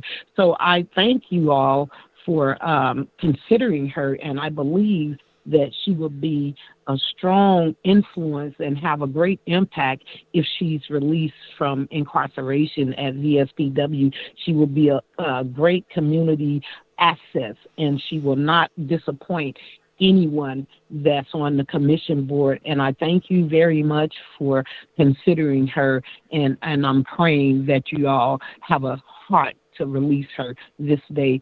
And thank you so very much to all on the commissioners panel. So this was I'm looking up the court case right now. The next speaker card we have is for Irene Gray. Irene, go ahead and unmute yourself or press *6. It involved a 3-year-old child. They ended up in the hospital, and Irene, if you're speaking, we cannot hear you. Can you hear me? Yes, go ahead. My name is Irene Gray. I'm a longtime friend of CARLINE BALBUENA. I've been knowing her over 20 years. I was also incarcerated at VSPW and CCWF. I met CARLINE in church, and we used to sing together in a unit. We have done Bible studies together. She also ran a Christian 12-step, and I was a member of that. We have done a lot of things together. I live in Sacramento, California, and I would be supportive of her spiritually, mentally, and financially. I recently got married in 2023, and whenever she can come and have furlough, she can stay with my husband and myself for that time. We will also go out and introduce her to people in my family. And the lady that just got through speaking, we are very close friends, Alma Brown. So we could take her out shopping, take her to church, whatever she needs support in. We love her very dearly, and she has quite a member of support that met her in prison. I thank the commissioners for hearing what I have to say about my dear friend. We love her very much, and I can't wait to see her out so we can spend some time together in fellowship. And I thank you for listening to what I have to say about CARLINE. She was known as the Queen of the Damned. Thank you. The next speaker card I have is for Melissa Walden. Melissa, I can see you're with us. Go ahead and unmute yourself. Hi, yes, my name is Melissa Walden. I am a reentry case manager for the Timeless Group. I'm also formerly incarcerated. I've had the pleasure of knowing CARLINE for about 13 years now, and I am down in the Southern California area, and I would definitely be here to support her and be that peer support that she needs, being that I am in the reentry field already. I believe that she contributes so much to her community in there while teaching others about culture and dance. And also I believe she got her drug and alcohol counseling certificate while she was in there. So I just want her to come out here and flourish and be successful with the rest of us formerly incarcerated out here. We are a huge support system, and I believe she will be a great asset to this community. Thank you. Thank you. The next speaker I have, actually, let's see. If you would like to speak in support of CARLINE BALBUENA and are on video, please raise your hand using the Microsoft Teams button, and I'll call on you when it is your turn to speak. We have several hands raised. The first, Namura. Go ahead. Your 2 minutes starts when you begin to speak. Damn, the next guy is even My worse. name is Elizabeth Nomura. I am statewide membership organizer for the California Coalition for Women Prisoners, and I have had the privilege of knowing CARLINE for over 13 years, many of those years spent at CCWF. During our time, we began a yard ministry called Church Without Walls, a worship ministry held right outdoors on facility yards. We are both vocalists, and she taught me how to play guitar and the ukulele. We both also were the leaders in our Asian Pacific Islander group, where we taught Asian Pacific Islander dance and culture to our API community. We used our talents to the betterment of our community, come rain or shine. CARLINE has also been committed to serving those that are ill and infirmed in the skilled nursing facility, providing palliative care to fellow community members, because she's been that angel who held the hands of women at the end of their lives, believing that no one should ever die alone in prison.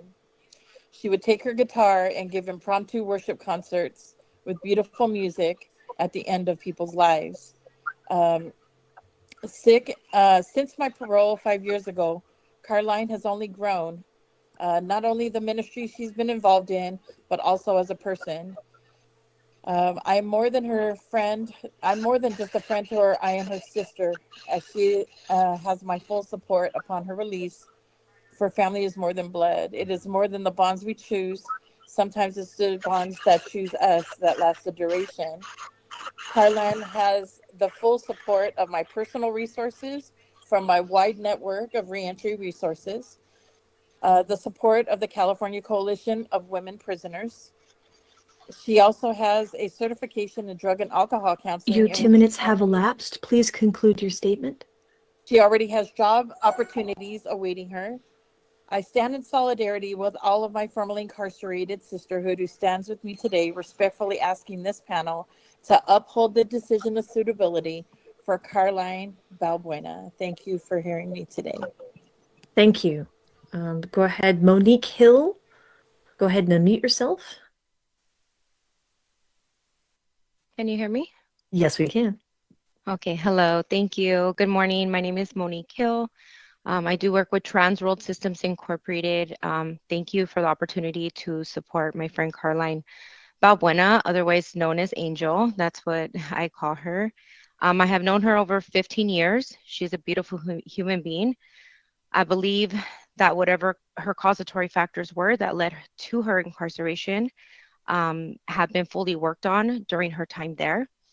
She is of good character, full of integrity, love, and compassion. And I believe she will be a great member of society.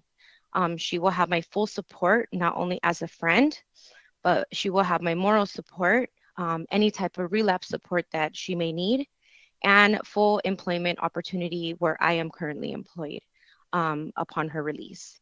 I do ask the panel to uphold the decision of suitability for CARLINE. Thank you. Thank you. Go ahead, Barbara Chavez. You have the next hand up. Good morning, members of the board. Can you hear me? Yes, we can. Go ahead. Hi, my name is Barbara Chavez, and I'm here today to speak in full support of CARLINE. I'm a former LWOP, having served 20 years of incarceration and know firsthand that it's possible to succeed after having that experience. I've had the privilege of knowing CARLINE for several years through our work together in self-help groups, where I saw firsthand the kindness, humility, and generosity that she brings to everyone she meets. She has always been a source of encouragement for me and others, offering support, prayers for our well-being, no matter what she was going through herself. CARLINE is an extraordinary person who has made a deep impact on the people around her. Over the past 20 years, she has demonstrated incredible growth and service while incarcerated. Caroline's dedication to serving others doesn't stop here, and upon her release, she has been accepted into the Academy of Hope Transitional Housing in Oakland. I'm here in Oakland. I work at the Ella Baker Center for Human Rights as a senior policy fellow, and I will personally offer any support that she needs. I have connections to many resources to help her. I wholeheartedly believe that Caroline's release will not only benefit her, but also the community she's committed to serving. Her actions and achievements reflect her readiness to re-enter society as a positive contributing member. I respectfully request you to please grant her parole. Thank you. Thank you. George Smith, go ahead and unmute yourself. Good morning, honorable commissioners. I would like to first say I couldn't imagine being in your positions to make such decisions, so we hold space and honor you all this morning as well. My name is George Smith. I'm the Director of Reentry and Violence Prevention for Options Recovery Services. I oversee the program as it relates to the transitional home, the Academy of Hope, in which Ms. Caroline will be hopefully coming to. I want you to know that she will receive all services that she will need. She has a bed awaiting her. This transitional home is solely for OMCP, all those that are drug or alcohol counselors like Ms. Caroline. So she has this peer relatable support, mentorship to help her get everything that she needs. To prepare for a job, we actually take them immediately to options because she's a counselor to determine if she would like to work for Options Recovery Services. So that in regards, every mandate that she has by the BPH, we will make sure that she addresses. We have direct connections with parole, so we'll make sure she gets there and get all the documentation she needs. Everything that she needs to acclimate into the community successfully is what she'll get. I too, like all the others who have spoken, formerly incarcerated, 25 years myself, recipient of the same program, OMCP. So I built this program out very specifically to meet our needs. 41 returning folks have come to this home. None have recidivated. 39 are actively working in the community. 40 are certified peer mentors and life coaches to help with the violence in the community. So I just want to share that with you and what Ms. Caroline will be walking into upon her release. So thank you all again. Appreciate everything you all are doing for the community, keeping these communities safe. So thank you, commissioners. Thank you. MJ, go ahead and unmute yourself. Thank you, MJ King. Thank you for giving us the opportunity to uplift Carline's personal growth and leadership inside. And I would just like to uplift everything that the community has spoke about already, and every life that she has touched, all the certification and programming that she has not only achieved herself, but helped support others through the transitional housing and all of the support that she will have when she comes home. I think it speaks to the community that is going to embrace her. And I think it's time for her to come home and to share her talents with the world. So thank you so much for giving her this opportunity to come home and thrive. Thank you. If you're on the phone and you want to speak in support of CARLINE BALBUENA, please unmute yourself by pressing *6 and identify yourself. Is there anyone else who has not spoken who wants to speak in support of CARLINE BALBUENA? Oh, Hope Beyond, Celia Furrow, go ahead. Hey, man, I appreciate you guys that are tapping, tap, Can you hear tap. me? Yes, we can. Hi, my name is Celia Furrow, and I am one of the founders of Hope Beyond. I actually was incarcerated myself for 17 years and was roommates with Carline actually for over a year. I was released from prison about 4 years ago, and we've stayed in touch. Actually, she reached out to our organization. We have helped her with support. She will continue to be part of the Hope Beyond program once she is released. We will do everything that we can to support her, not financially, but we will help her with any type of organization she'd like to go to, helping her with getting her driver's license and whatever else she needs to get into the community. We will also be a support for her as far as her 12-step. I'm dedicated to being a sponsor for her and helping her with her transition back into the community. So I ask if you please affirm her release. Thank you so much.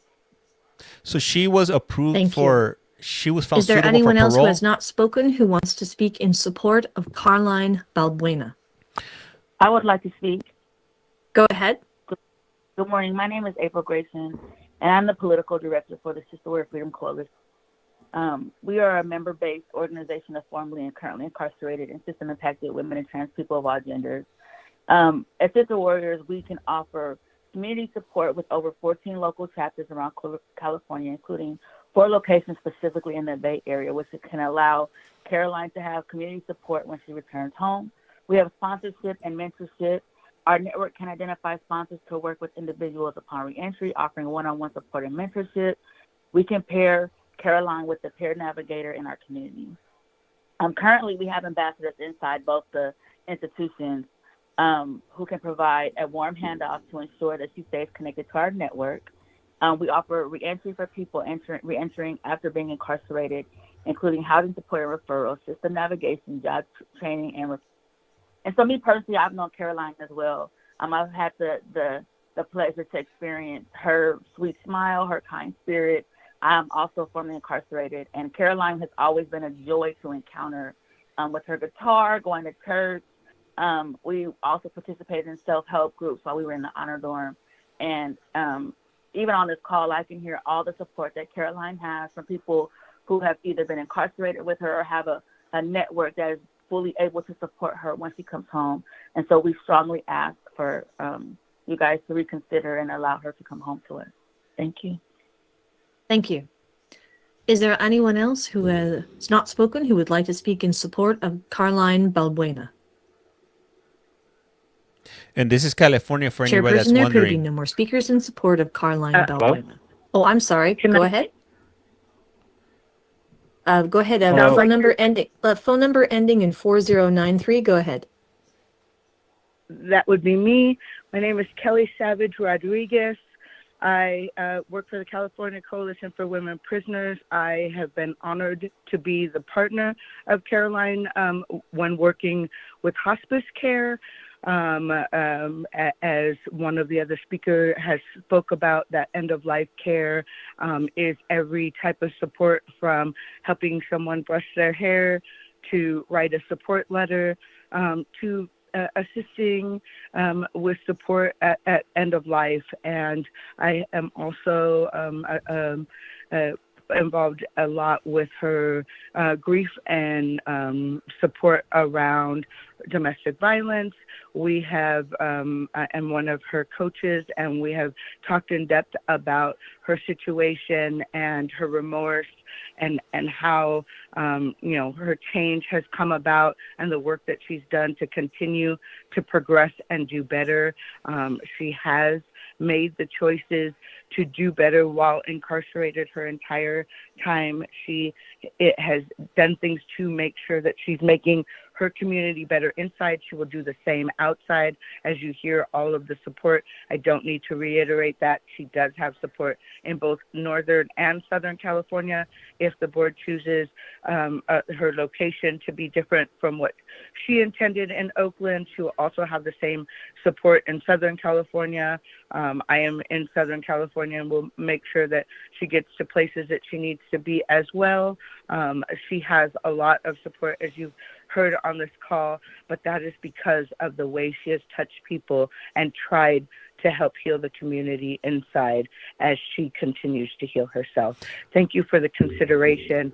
Her work has definitely shown as the board is able to see, and I hope that they recognize the work that she will continue to do. Thank you so much for your support today. The reason you can't see this person speaking is because they called in. There was one other person who wished to speak, I believe. Go ahead and unmute yourself with *6. Some people call in. Some people use their Microsoft Teams. Phone number. Go ahead. Can you hear me? Yes, we can. Hi, my name is Ricky Godoy, and I'm actually a program coach with the CROP organization, Creative Restorative Opportunities and Programs. I'm actually in Los Angeles, and I was on this call just to share that we support Angel. I can't say her last name, but BALBUENA. She's actually, my girlfriend is Angela Zuniga, and she asked me to come on. She wanted me to read her support letter, but I also work in the reentry field. I have tons of resources in Los Angeles, as well as the Northern California, wherever Angel is to be paroled. So I just wanted to offer my support, but I wanted to read the letter from Angela Zuniga, her support letter for her, just to be that it's on record of the resources and the support that she has from friends and friends of friends. So if I may read it, Go ahead. Start now.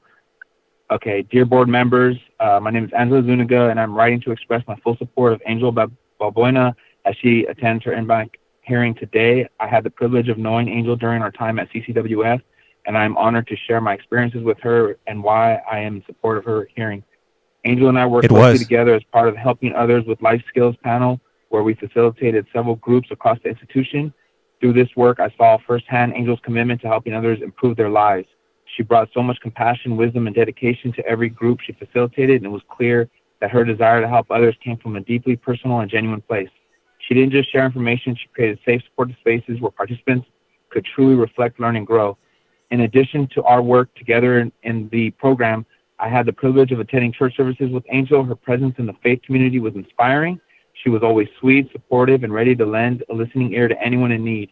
Whether it was through a kind word or prayer or simply her presence, Angel consistently uplifted those around her. Her faith and kindness were a source of strength and hope for many. Angel's dedication to self-improvement and accountability was apparent in every aspect of her life. She consistently sought out opportunities to grow, not just for her own benefit, but to support and mentor others along the way. Whether in group settings, church services, or one-on-one conversations, Angel demonstrated a deep commitment to making positive changes and encouraging others to do the same. I truly believe that Angel is ready to take the next step in her journey. She has done the hard work of addressing her past, taking accountability for her actions, and preparing herself for a pro-social, meaningful life. Her transformation is authentic, and her commitment to living a life of purpose is inspiring. If given the opportunity to come home, I have no doubt that Angel will continue to make positive impact in her community.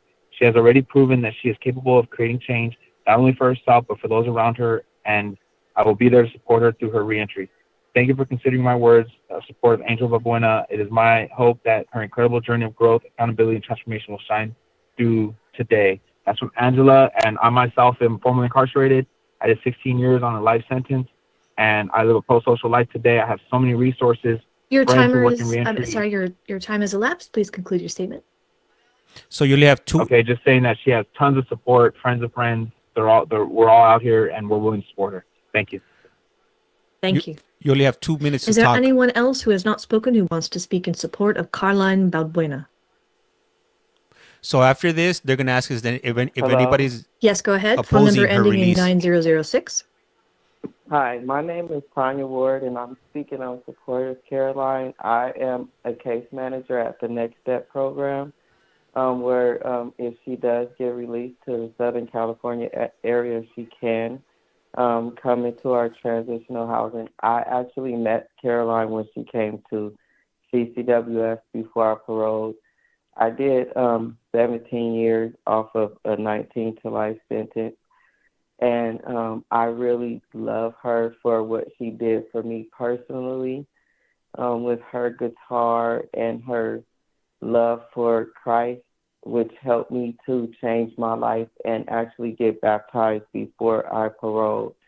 I believe I'm also an OMCP graduate, which will bring so much to the community. I really encourage you to release her into society. As you can see, she has a lot of support, not only for Northern California, but Southern California. And I wish that you would look at her like you once looked at me and see that she will give a whole lot to the community. I have been home almost 10 years now and lead a very, very pro-social life. And I know that she will do the same because she helped me to be where I am. Thank you very much. Thank you. We have a hand raised for TM Silva. Go ahead and unmute yourself.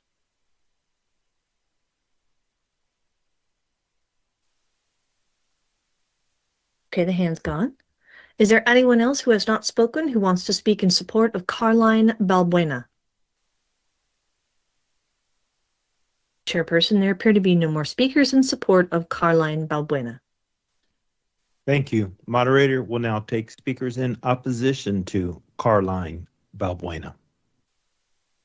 Thank you, Chairperson. I do have a speaker card. Carrie Job, DDA of Sacramento County. Carrie, go ahead and unmute yourself. Your 2 minutes starts when you begin to speak.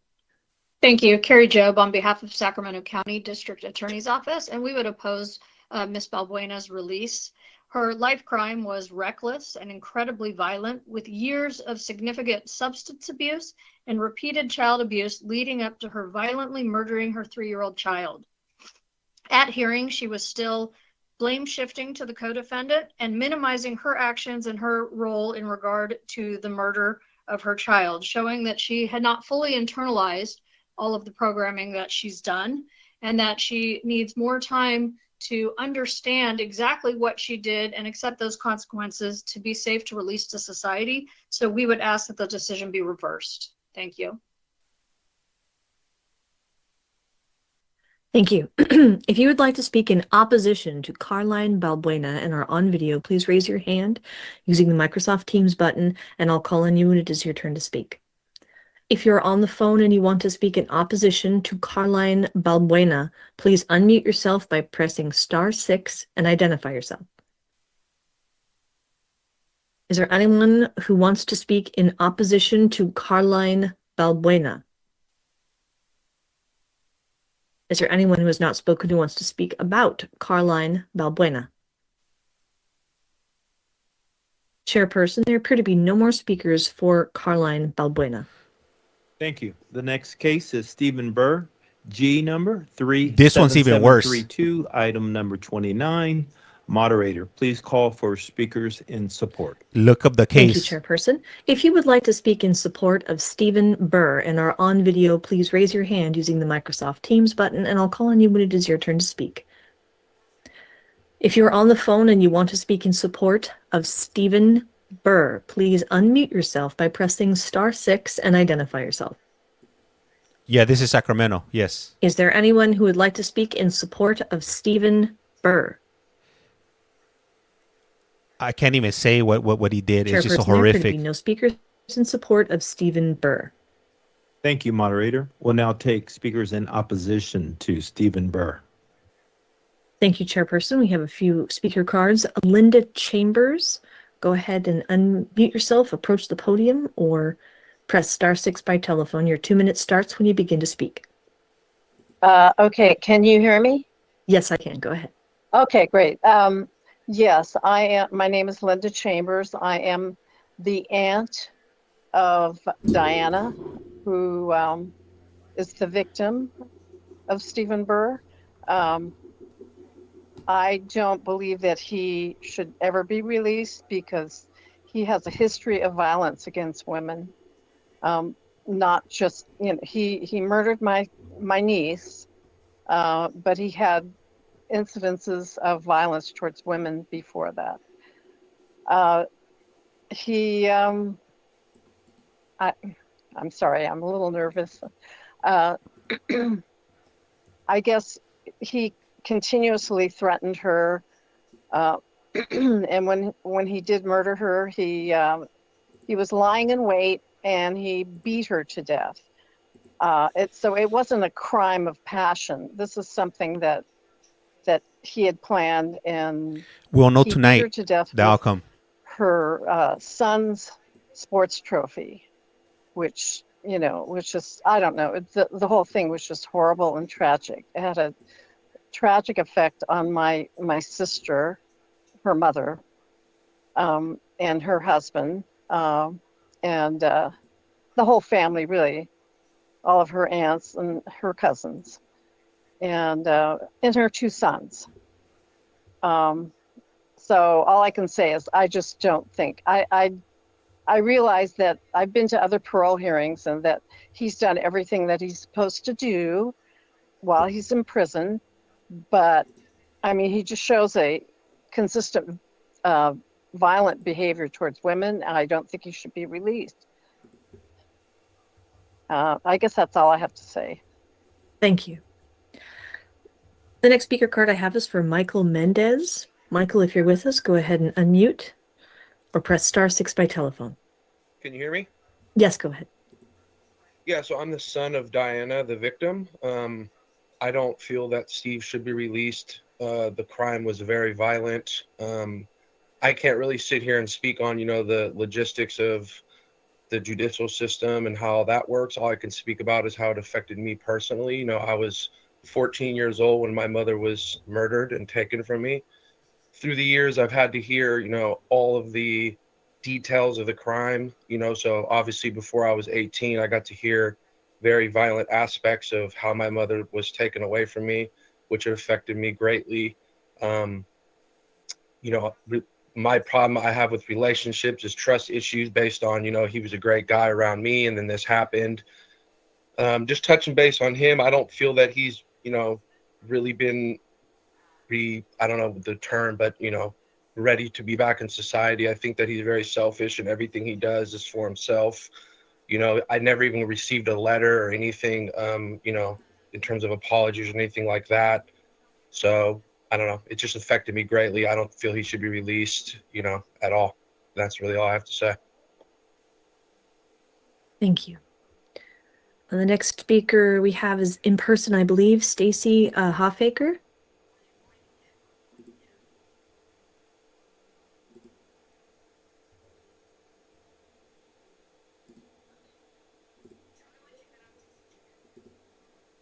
To unmute the microphone there. Perfect. I am Dinah's sister, and I'm here to oppose his release. This murder was not committed in a moment of rage, but was instead a calculated, deliberate act of violence.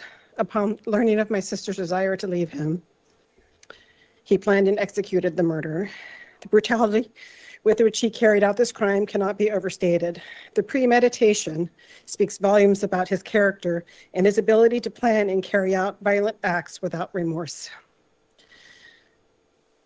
In fact, he admittedly lied about his actions during his trial. He should have received first-degree murder by his own testimony during the parole hearings, and we shouldn't be here. At previous parole hearings, BURR has constantly blamed the victim for his actions. This refusal to take accountability for his behavior further underscores the fact that he has not made meaningful progress towards rehabilitation. His actions while in prison reveal a continued pattern of manipulation and lack of empathy. He circumvented victims from receiving restitution by having a fellow inmate cash checks on his behalf. Steve could then pocket the entire sum of money for himself instead of giving a portion to the victim's restitution fund, a clear sign of his unwillingness to honor the justice owed to victims. This is outrageous and a crime. This act of manipulation demonstrates that he still has a sense of entitlement, his own admitted motivating factor for committing this crime. His history of abusive relationships points to a deeper pattern of violent behavior that cannot be ignored. All of his previous relationships from high school to adulthood were marked by domestic violence, which indicates a clear and consistent tendency towards violent behavior in intimate settings. This pattern, combined with his alcoholism, highlights the dangerous cycle of addiction and violence that is notoriously difficult to break. Given BURR's past actions, his lack of remorse, and the severe risk of recidivism, I believe there is no reasonable argument to justify his release. His presence in society would place individuals at significant risk, especially women and those in vulnerable relationships. So I'm sorry? your 2 minutes has. Oh, elapsed, I'm so done. Thank you very much for your time and consideration. Thank you. Thank you. If you would like to speak in opposition to Stephen BURR and are on video, please raise your hand in the Microsoft Teams button and I'll call on you when it is your turn to speak. If you are on the phone and you want to speak in opposition to Stephen BURR, please unmute yourself by pressing *6 and identify yourself. Is there anyone who has not spoken who wants to speak in opposition to Stephen BURR? Is there anyone who has not spoken who wants to speak about Stephen BURR? Chairperson, there appear to be no more speakers for Stephen BURR. She wants to Thank make you, sure. moderator. The next case is Angel CRUZATA, T number 64792, item number 30.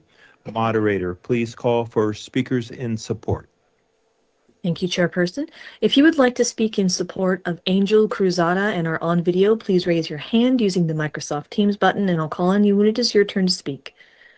If you're on the phone and you want to speak in support of Angel CRUZATA. Please unmute yourself by pressing *6 and identify yourself. We won't know until about 4 or 5 o'clock today. They Is don't there say anyone right who here. wants to speak in support of Angel CRUZATA? Chairperson, there appear to be no speakers in support of Angel CRUZATA. I'll let you guys know tonight when they post the listings. Thank you. Just We'll remind now me if you take see me on the speakers live. in opposition to Angel CRUZATA. Thank you. We do have speaker card for Julianne Walker, DDA. Go ahead, Julianne. Thank you. Good morning. Julianne Walker from the District Attorney's Office for Los Angeles County.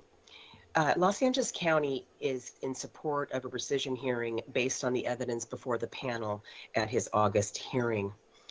In the Notice of Confidential Information, entries as recently as June 16, 2022, December 17, 2021, and November 12, 2021, they may all perhaps relate to his 2020 RVR, but the interesting thing is the panel found that information reliable, yet incongruously found his institutional discipline history no impact or neutral. And this with 11 RVRs, 2 of which are violent, and the rest which primarily deal with the work he put in for MA, distributing drugs and cell phones.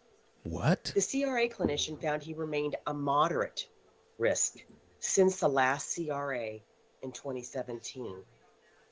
The last RVR is dated June 18, 2020. The hearing was August 8, 2024. So he had 4 years of clean discipline record compared to his 20 years in prison, if one actually believes he truly distanced himself from gangs. And with his difficulty over the years, it's extremely doubtful that he did in fact stay clean from gangs. He is well beyond the youthful offender age when conducting business for MA in the prisons is something that's a youthful offender factor. Despite his, quote, happy, good childhood, as he told clinicians, he started gang affiliation at 11 years old and continued until June 2020, again, if you believe that he stopped at that time, which is 30 years of negative, violent, and extremely dangerous behavior since cell phones are used by MA to run the business and call hits. Thus, 30 years to 4 is not... Your 2 minutes have elapsed. Please conclude your statement. Thank you. Thus, 30 years to 4 is not a lengthy time of rehabilitation to overcome this serious history of gang violence, and the grant should be rescinded. Thank you. Thank you. If you would like to speak in opposition to Angel CRUZATA and are on video, please raise your hand using the Microsoft Teams button, and I'll call on you when it is your turn to speak.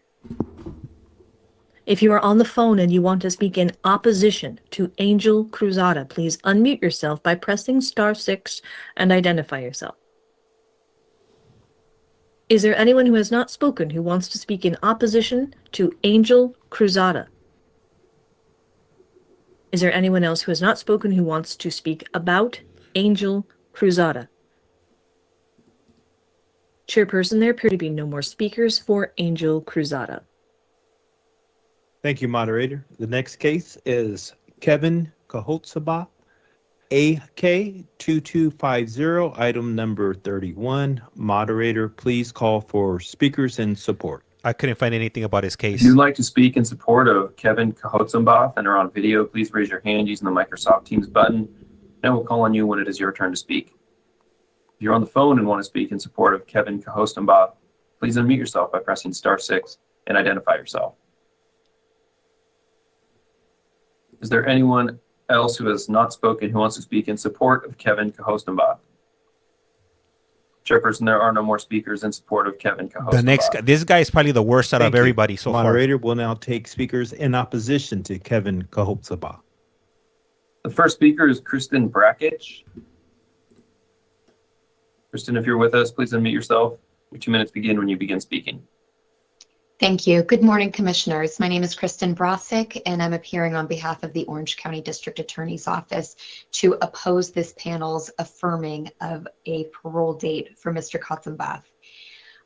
First of all, I have submitted an opposition letter, and I ask that the panel please review that letter so that I do not need to duplicate my sentiments therein.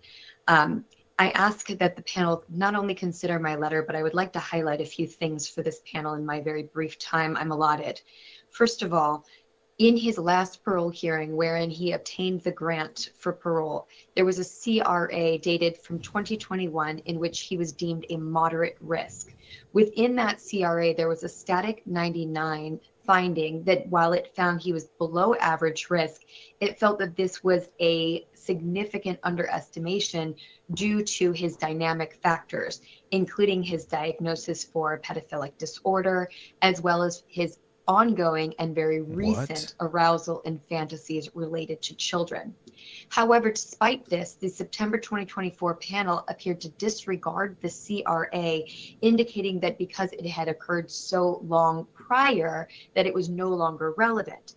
I believe the panel should have, instead of disregarding the CRA and the clinician's opinion, postponed the hearing and ordered a more recent CRA in order to ascertain Mr. KHOTSOMBATH's current risk of dangerousness. I also would like to highlight that in February 2023, he had a previous hearing where he was denied parole for 3 years. That panel, in their multiple questions and inquiries, determined that Mr. KHOTSOMBATH wrote a book report regarding a book he did not actually read in full. And this demonstrated criminal thinking on his part. And he appeared to be attempting to minimize and manipulate the February 2023. Your 2 minutes have elapsed. Please conclude your statement. In conclusion, this recent criminal thinking demonstrates a current nexus to dangerousness, and this panel should rescind his grant of parole. Our next speaker is Leslie Nguyen. Leslie, if you are with us, please unmute yourself. She is. I'm sorry, you just muted yourself. I'm glad the DA came up My and apologies. spoke against She's present, his but release. she did not wish to speak. Thank you. If you would like to speak in opposition to Kevin KHOTSOMBATH and are on video, please raise your hand using the Microsoft Teams button, and I will call on you when it is your turn to speak. If you are on the phone and want to speak in opposition to Kevin KHOTSOMBATH, please unmute yourself by pressing *6 and identify yourself. Is there anyone else who has not spoken who wants to speak in opposition to Kevin KHOTSOMBATH? Is there anyone who has not spoken who wants to speak about Kevin KHOTSOMBATH? Chairperson, there are no more speakers for Kevin KHOTSOMBATH. This guy's even Thank you, worse. moderator. The next case is Darren Little, Look him up. 21268, item number 32. Moderator, please call for speakers in support. The first speaker is Gerald Bevins. Gerald, I see you on video. If you unmute yourself, your 2 minutes begin when you begin to speak.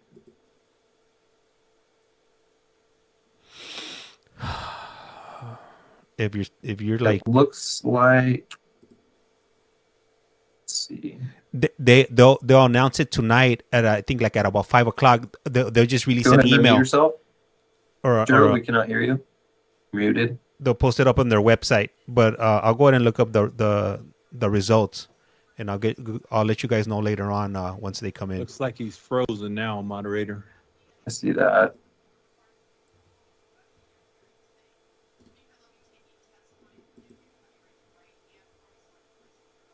Yes, Gerald I will Bevins, for are you sure. there? I will. Looks like you froze. I got you, fam. Don't trip. We can see you moving now.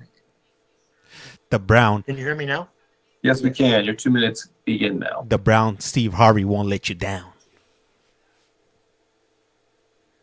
We can hear you, Gerald. You can hear me now? Can you hear me now? Okay, good morning. My name is Gerald Bevins.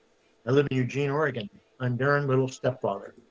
Darren and I have waited a long time for this moment. It is my understanding this proceeding is a risk assessment, so I will offer evidence and opinions that Darren poses very little risk of transition failure and zero threat to other people. I believe the most important factor in assessing risk is whether Darren has... Man, he must have that low budget internet. Is no bueno. He's frozen. Can you hear me now? Gerald, it seems like you're having some connection issues. Why don't you try turning off your camera and see if that helps? Where you at? Can you hear me now?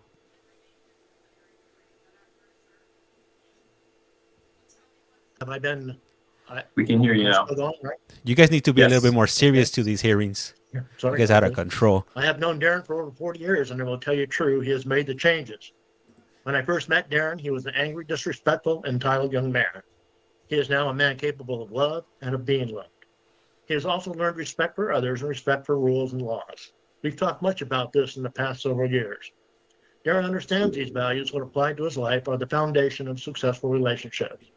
I've watched him adopt these values, and I must assume his prison record reflects these changes, or he wouldn't be appearing before you today. Another important factor is whether Darren will have access to resources he needs to successfully transition. Between his brother Michael and me, Darren will never be in a situation where he lacks food, shelter, or money. I believe that his employment will be guaranteed should he decide to eventually reside with me here in Eugene. I'm very active in the local recovery community and personally know several counselors and treatment facility administrators. An 81-year-old His lady, credentials and 80-year-old skills as a lady. substance abuse counselor and his prison rehabilitation experience are highly sought after throughout the Eugene and Springfield area. And finally, I will address forgiveness. Forgiveness is God's gift to humanity. Without it, there would be no relationships and no future for mankind. Those that can forgive help themselves by removing the hate and resentment instead of destroying. Your 2 minutes have elapsed. Please conclude your statement. Those that do not forgive cannot experience love in its truest forms. Thank you for hearing my plea. Hey, he hit her like this 15 times with this type If you'd of like to motion. speak in support of Darren Little and are on video, please raise your hand using the Microsoft Teams button, and I will call on you when it's your turn to speak. If you are on the phone and want to speak in support of Darren Little, please unmute yourself by pressing *6 and identify yourself. And he did other stuff, you know. Is there anyone else who has not spoken who wants to speak in support of Darren Little? I can't even see there it. are no more speakers in support. But it Darren rhymes with grape. Thank you, moderator. We'll now take speakers in opposition to Darren Little. If you would like to speak in opposition to Darren Little and are on video, please raise your hand using the Microsoft Teams button, and I will call on you when it is your turn to speak. If you are on the phone and want to speak in opposition to Darren Little, please unmute yourself by pressing *6 and identify yourself. Is there anyone who has not spoken who wants to speak in opposition to Darren Little? Is there anyone else who has not spoken who wants to speak about Darren Little? That lady probably doesn't have any more Chairperson, people. there are no more speakers for Darren Little. She was 81 years old, and this was like in the 80s, Thank I you. think, The next 85 or case something. is John Navarro, T number 75240, item number 33. Moderator, please call for speakers in support. This was a road rage case back Our in first speaker is the 2000s. Teofilo Burciaga. Good morning, commissioners. Thank you again for allowing us Just to begin when you be here begin today. speaking. Can you hear me? Yes, This- we can. Yes. This is Okay, an my name bank is hearing. Teofilo Burciaga, and I'm a journeyman union electrician here in San Mateo, California. I live in Belmont, California, which is located in San Mateo County. I've been friends with John going on 25 years now. I understand the seriousness of his crime and the gravity of the crime. I read the governor's letter, and I understand his concern and why this hearing was called. My personal belief as someone who has re-entered society under the same circumstances as John, who was convicted of manslaughter, is that John is light years ahead of me in his recovery than I was. I denied my alcohol disease, which brought me to prison. He doesn't. I didn't attend recovery programs in prison, nor have I ever counseled other inmates through their struggles, but John has. I didn't truly grapple and understand that I affected so many lives and changed the trajectory of those lives, but he does. I struggled with finding support in programs when I got out because, as we know, there aren't many programs for violent offenders. John has in place a brother in recovery who's secretaries at AA meetings, who works a program with 12 steps, who practices the core belief that it is not what I can receive, but what I can give. I've seen him become a man who stands on these same principles, who's working tirelessly to discover the person that his higher power wants him to be. Even though John was a bad guy at one time, there is no doubt I could see in his eyes that he truly wanted to be a good guy all along. He's always been compassionate. He's always been a good friend. And he's always been there for me in my struggles. These are qualities of good people. These are signs of one who respects the rights of others, who believes empathy, and one who has the courage to stand up for what's right. If it were different, my integrity and belief in being honest wouldn't allow me to speak on his behalf, nor offer my connections in the union to help him in a career in the electrical industry. So with that, I please ask you to affirm the day for John Navarro. Thank you for your time and continuing to keep our society safe. Thank In you. bank. I'll type it up. Our next speaker is Charles Carbone. Charles, you may unmute yourself, and you have 2 minutes. Your 2 minutes begin when you begin to speak. Good morning, Commissioners. Honored to be before you, Charles Carbone, on behalf of Mr. Navarro.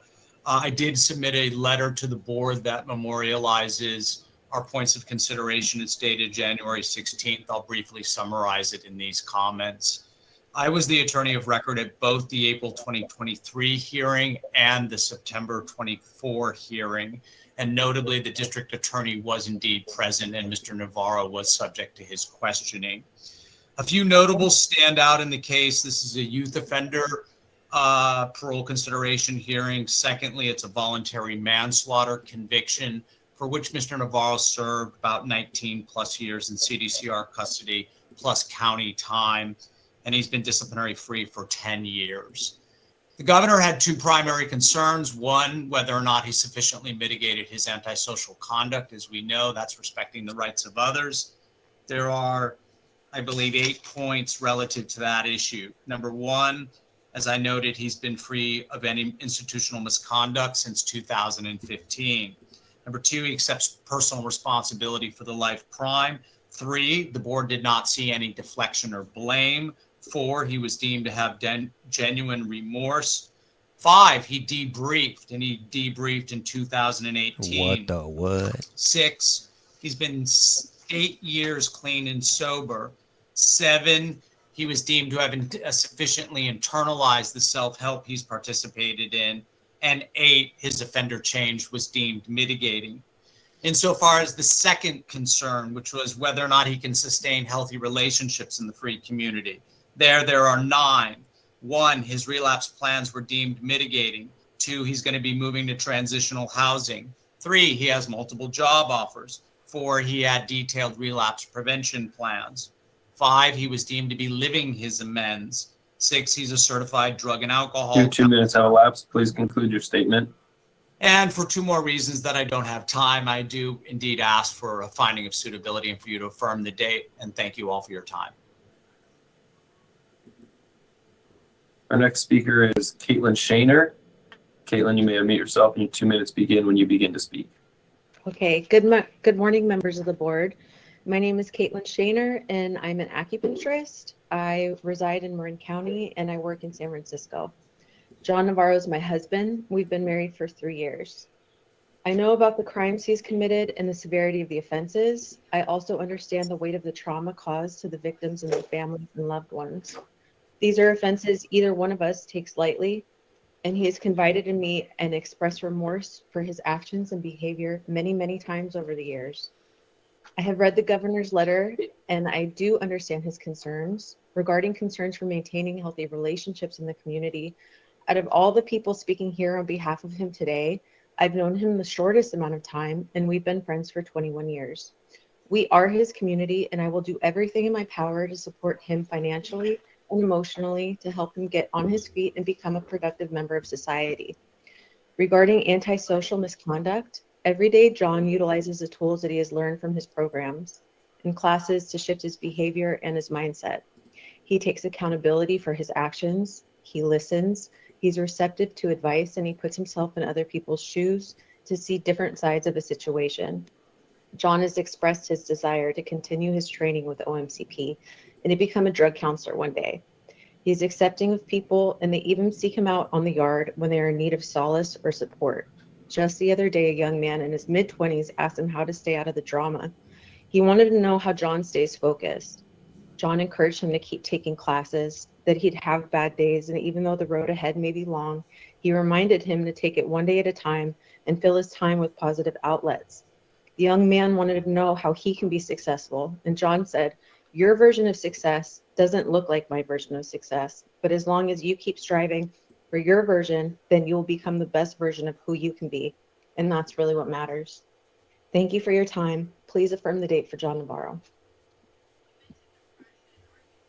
Our next speaker is Yvonne Pacheco Soltero. Yvonne, please unmute yourself, and your 2 minutes begin when you begin to speak. Good morning, members of the board.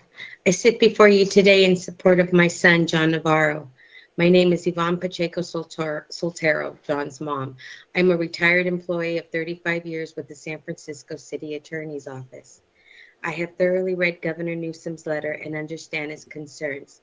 The gravity and seriousness of John's crime weigh heavily on me as I can relate to all aspects. Damn, that's a trip. Thanksgiving 1982, our family experienced a home invasion where my father was murdered.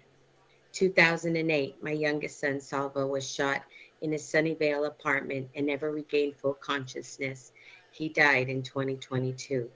I truly understand the effects of devastation, so I do not take his crime lightly. I have witnessed John's growth throughout the years. Once John was introduced to rehabilitation, he took to it wholeheartedly, soaking up all that he could learn, and the changes began. John became insightful, accountable, responsible, spiritual, and remorseful. Dreaded conversations became positive and hopeful. John continues to participate in various groups, currently the chairman of NA and a student of OMCP, and finds fulfillment in helping others. This, along with John's support network, have given him the tools to handle life's challenges in a constructive manner. It was a road rage case. In support, I am able to provide anything that he may need in his transition. I am zero tolerance to drugs, alcohol, and violence, and will turn to... Man, they need to fix their internet. It's no bueno. She went dark. i.e. parole officer, etc. Today, John surrounds himself with positive, goal-oriented peers and eager to reestablish family relationships, as well as giving back to his community. Thank you for your time, and please affirm John's date. God bless you all. Our next speaker is Ray Romprey. Your 2 minutes begin when you begin to speak. Hi, good morning, board. My name is Pastor Raymond Romprey. I'm a licensed minister and lead pastor of House of Faith Bay Area Church here in Hayward, California. I also work for the city of Hayward as the outreach coordinator for the homeless population. I've known John for almost 30 years, since we were 14 years old. John is my best friend. He's a part of my family. And I do accept how serious John's crime was and the deep impact that it had on a lot of family, a lot of people and community. I've read the governor's letter and I appreciate his concerns. Over the past 21 years, I've kept close contact with John, encouraging him during his times of change. I've witnessed how firsthand how much John has rehabilitated himself. John is humble, he's very driven, he's confident and caring of others. John is goal-oriented, he's family-focused, and maintains a positive mind frame. John has shown great remorse for his crime he's committed. John is no longer in gangs. He has learned to follow the rules, and he respects the right of others. I believe John has all of the tools he needs to be successful upon his release. He has a solid support system, and we are fully committed to see him grow and experience what it takes to be successful in society. I am fully dedicated to be John's spiritual pastor, his advisor, his accountability when it comes to his sobriety and his support system. I can provide job opportunities for John, financial support, rides, community care, and church attendance. So today I respectfully ask, please affirm the date. Thank you and God bless. Our next speaker is Jasmine Barros. Jasmine, you have 2 minutes. 2 minutes begin when you begin to speak. Good morning, commissioners. My camera keeps going out. My name is Jasmine Barros. I am the senior bookkeeper and office manager of Iron Workers Local 377 in San Francisco. With over 25 years of experience in my role, in addition to my professional responsibilities, I am also a proud owner of 2 tax offices in the Bay Area and a bakery in South San Francisco. I have a personal connection to John Navarro that dates back to my early 20s when we met he was a teenager. My father grew up with John's mother, Yvonne. As a result, I have a deep understanding of the challenges John faced growing up and the circumstances that led to his conviction. I have read Governor Gavin Newsom's concerns. While I do not condone the choices John made, I believe that his youth and environment played a significant role in shaping his decisions. As someone who has known John and his family for over the years, I have seen him make significant positive changes since his incarceration. He has expressed remorse for his past actions and a genuine desire to continue being a productive member of our society. As a close friend to the family and someone with the means to support him, I am offering John an apprenticeship and a full-time job as an iron worker if he is granted parole. Damn, I that's a also hookup. am offering monetary support. I believe that with the right guidance and support, John can continue his road to success and become a contributing member of our community. With my position at Iron Workers Local 377, I am confident that I can be a positive role model and mentor to John as he works towards his career and life goals. I hope that you, as members of the board, will affirm John's date and see the sincerity. I am committed to supporting him every step of the way. Thank you for your time. Our next speaker is George Smith. George, you may unmute yourself and your 2 minutes begin when you begin to speak. Road rage incident that led to somebody's unaliving. George Smith, are you with us? Thank you for the follow, Gabby. Highly appreciate it. This is California. This is an in-bank hearing, and this is live. You know who had the first lady that we heard? She had CARLINE. She had a grip of supporters speaking on her behalf, and nobody on the opposition side, if you will. Moderator, are you frozen there?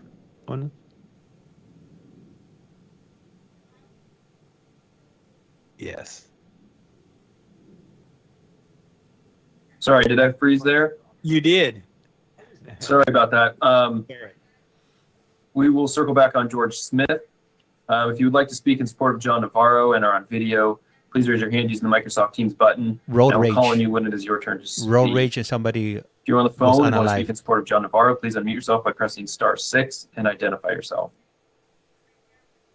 Is there anyone who has not spoken who wants to speak in support of John Navarro? You guys won't know until I post them up later on. Normally they post them up. George Smith. George, are you with us? At about 5 p.m.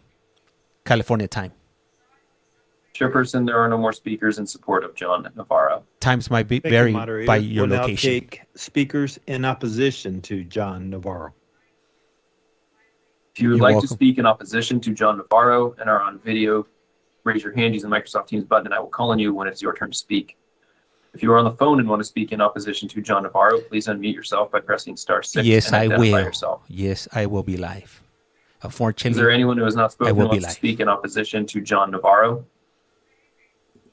Is there anyone else who has not spoken who wants to speak about John Navarro?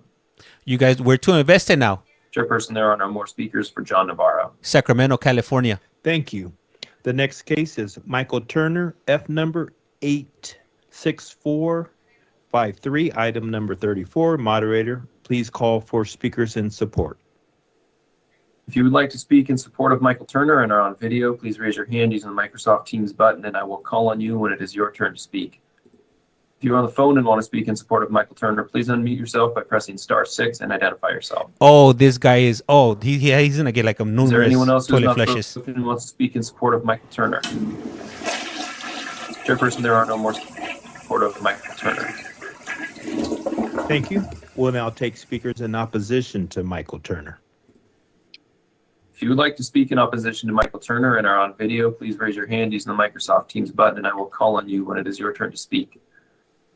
If you're on the phone and want to speak in opposition to Michael Turner, please unmute yourself by pressing *6 and I would identify yourself. suggest you guys looking this one up. Is there anyone who has not spoken who wants to speak in opposition to Michael Turner?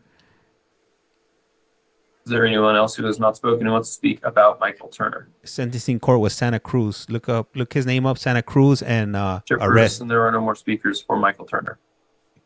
Thank you, moderator. The next case is Roy Valdez, K number 36375, item number 35. Moderator, please call for speakers in support. If you would like to speak in support of Roy Valdez and are on video, please raise your hand using the Microsoft Teams button, and I will call on you when it is your turn to speak. If If you're on the phone and want to speak in support of Roy Valdez, please unmute yourself by pressing *6 and identify yourself. Yeah. Is there anyone else who has not spoken and wants to speak in support of Roy Valdez? Chairperson, there are no more speakers in support of Roy Valdez. Thank you. We'll now take speakers in opposition to Roy Valdez. If you would like to speak in opposition to Roy Valdez and are on video, please raise your hand using the Microsoft Teams button. I will call on you when it is your turn to speak. If you're on the phone and want to speak in opposition to Roy Valdez, please unmute yourself by pressing *6 and identify yourself. Is there anyone who has not spoken who wants to speak in opposition to Roy Valdez? Is there anyone else who has not spoken who wants to speak about Roy Valdez? Chairperson, there are no more speakers for Roy Valdez. No, they went to the Thank you, parole board moderator. hearing The and next they were case found is suitable. Donald Vallier, BA 8537, item number 36. Moderator, please call for speakers in support. I couldn't find anything for If you would like to speak Valle. in support of Donald Valle and are Valle. on video, please raise your hand using the Microsoft Teams button. Call on you when to speak. If you're on to speak in support of Donald Valle, please unmute yourself by pressing *6 and identify yourself. Is there anyone else who has not spoken who wants to speak in support of Donald Valle? Chairperson, there are no more speakers in support of Donald Valle. Thank you. We'll now take speakers in opposition to Donald Valle. If you would like to speak in opposition to Donald Valle and are on video, please raise your hand using the Microsoft Teams button, and I will call on you when it is your turn to speak. If you are on the phone and want to speak in opposition to Donald Valle, please unmute yourself and by pressing *6 and identify yourself. Is there anyone who has not spoken who wants to speak in opposition to Donald Valle? Look up for Turner. Look up Is there Michael anyone else who's Turner. not spoken who wants to speak about Donald Valle? Santa Cruz arrest. Chairperson, there are California. no more speakers for Donald Valle.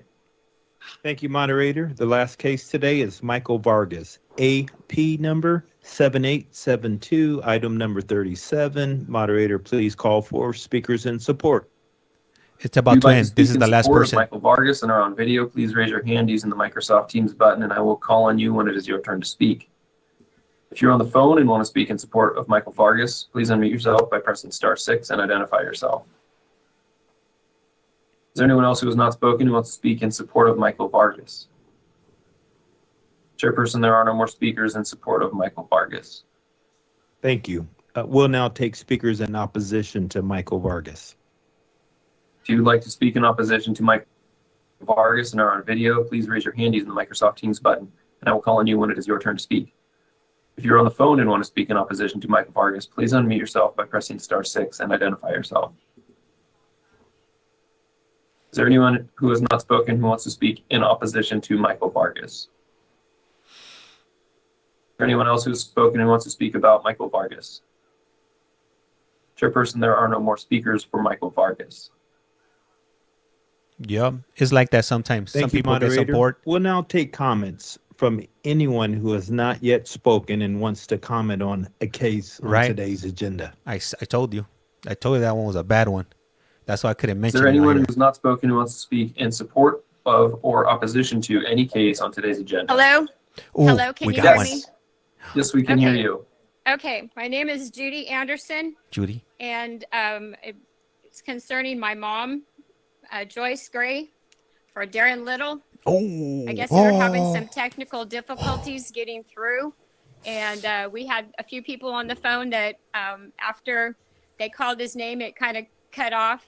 And anyway, I have a statement I would like to read from my mom. Her name was Joyce Gray.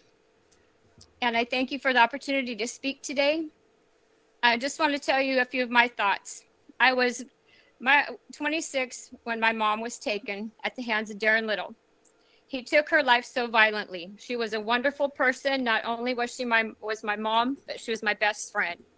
She was the best grandma ever. He had stated he was on drugs when this happened to my mom. And then 2 weeks later, something else happened with Mrs. Snow. You have all the details in the reports, and I know you do. So I don't have to state those. These are not just random acts of violence. These are premeditated. I don't have to go into detail of what premeditation means. Also, there was never proven that Drugs were involved, and crimes are supposed to be prosecuted on facts. My mom was a blessing to everybody she came in contact with. She was not a violent person.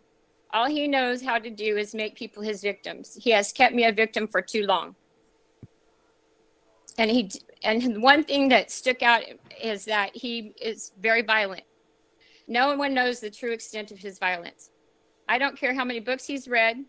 He stated that he found God. Well, finding God doesn't wipe away or release you from your consequences. He knows his triggers, and he tries to deal with them as long as he's been incarcerated. And that's all he knows is incarceration. He has not been able to hurt any women while he's been incarcerated because the women have been in authority. The thing that rings out in my head, and the fact that he has said this so many times, that he reunited with his mom. So he had to sacrifice my mom to reunite with his mom. That doesn't make sense. I could go into detail about how this has affected the life of myself, the lives of my children, and the lives of my family and friends. But we don't have enough time for that. But just give him the pleasure to know that he's caused more pain. I don't believe he deserves one day of happiness or to feel that he's free from anything. As you well know, letting him out, he's going to reoffend. And whose mom, grandma, Your 2 minutes have elapsed. Please conclude your statement. I just ask you to rescind this and that not to let him out, because I don't believe that he has a support system that he can go forward and be without violence towards women. Thank you so much. Is there anyone who has not spoken who wants to speak in support of or opposition to any case on today's agenda? If you are on video, press the raise your hand button. If you are participating by telephone, unmute yourself and identify yourself. There are no more speakers for today's cases. Thank you, moderator. At this time, I'd like to ask, does any board member wish to request an agenda item for a future meeting? That was for Darren. Hearing none, we will now hear comments from the public regarding general matters related to the board. We are not taking comments on cases right now. Comments concerning future parole hearings are not permitted during this meeting. Please send those comments to the board for inclusion in the materials for that hearing. Comments are limited to 2 minutes, and there's no opportunity for rebuttal. Please wait to speak until we call your name or identify you by your login information. Moderator, is there anyone seeking to make a general comment related to the board? The first speaker is Vanessa Nelson. I'll let you guys know tonight after 4 p.m. They normally post it up after that time. So as soon as I get the word, I'll go ahead and let you guys know what the outcome of these hearings are. Yesterday, one of the speakers in an en banc case, a district attorney, if memory serves, made the general statement that those with sex offense crimes do not follow the well-known aging out of crime pattern, meaning the risk for their offending does not decrease as their age increases. I had the opportunity last night to check with several psychologists we work with, including one who specializes in treating sex offenders, and the response from those professionals was that the DA got it wrong. Age can be a robust predictor of recidivism, even for sex offenders. These clinicians noted that self-control increases with maturity, opportunity for reoffending often decreases with increasing age, and sheer interest and ability to reoffend also decreases as individuals become older. It appears from the experience of these psychologists who work with sex offenders and prisoners every day that age at release can have a potential for mitigating the reoffense probability. This begins to decrease significantly at roughly the age of 45 and continues to decrease with advancing age. Certainly all sex offenders, indeed all prisoners, cannot be painted with a broad brush of sameness. But to blithely say or believe that those incarcerated for sexual offenses are generally not subject to the same decrease in recidivism as other crime categories is not supported by the facts or by research. We urge the panel members to keep this in mind when considering mitigating factors for all individuals. Thank you. The next speaker is Antonio Calles.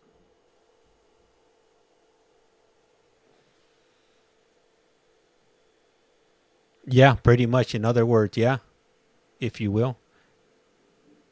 Good morning. My name is Antonio Calles. I was a lifer who spent 28 years in prison.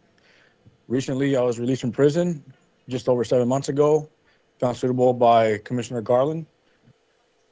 I want to say that I'm very grateful for the second chance of rejoining society that I've been given. I'm not taking it lightly.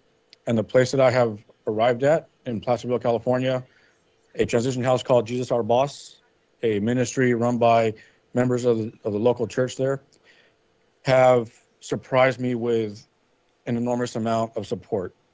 Their support, their resources, their openness has had a serious, profound impact on the way I view society out here. It is not as hostile as sometimes people describe in prison, at least not over there. They have helped me find work. They've given me spiritual support. They've given me financial advice. I've been able to find more of a support network than anticipated, and I'm sure more than the BPH knows about Jesus Our Boss. Since I have left prison, I've done my best to make good on a promise to the Old Folsom State Prison Gavel Club, which I was president of until my release.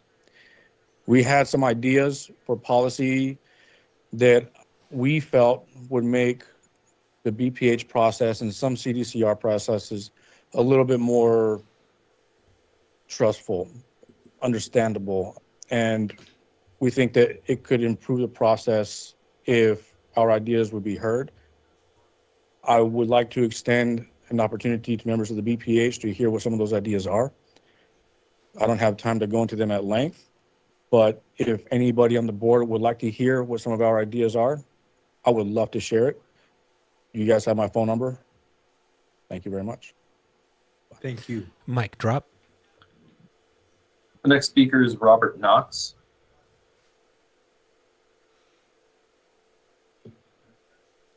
Michael Turner. Let me double check. Hold on. Good morning again to the board members. My name is Robert Knox from San Bernardino County District Attorney, and I'm here because my office places great importance on the work that this board does. In fact, I do believe that probably the most impactful part of our justice system is the work that this board does every day in evaluating future dangerousness of the lifers and fixed-term people who are up for parole hearings. And for that reason, I'm here today, and I kind of want to just bring attention to some of the comments that were made by victims' next of kin during the hearing and other DAs. I think, you know, you hear a lot from the victims and their families that justice is not served if someone is paroled, and the DAs oftentimes return to the heinousness of the facts of the case that brought the prisoner to a life sentence or a extended term. And I just want to emphasize that I think what's trying to be said here is that the importance that this board should place on insight into the life crime can't be undervalued. I recognize that it's a powerful thing to see how some of these people in 3 years' time can go from, oh, there's a light at the end of the tunnel, to, oh, I'm going to start, you know, programming, to, oh, I'm going to start having coping tools. But I think until some of these people are seen to like really make some change in their lives, I think there's a danger that without insight into the past, history will just repeat itself. And very often, just because the life crime is static and the programming is recent, I don't think we're looking at a transformed life. I think a lot of times there could be more done.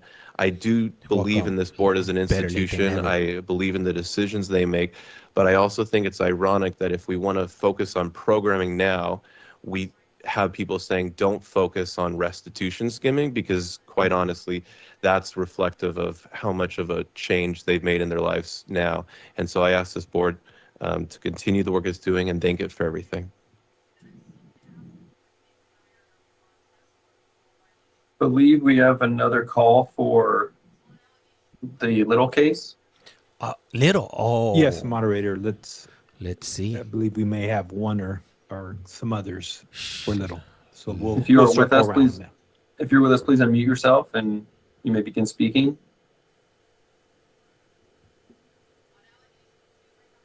It's me again. My aunt, my mom, my second mom, my cousin is here. Mom, come over here. Okay. All right. All right. She brought the cavalry. Identify you. Just tell them your name. Okay, my name is Carol Johnson. I'm the cousin to Joyce Gray, who had been murdered.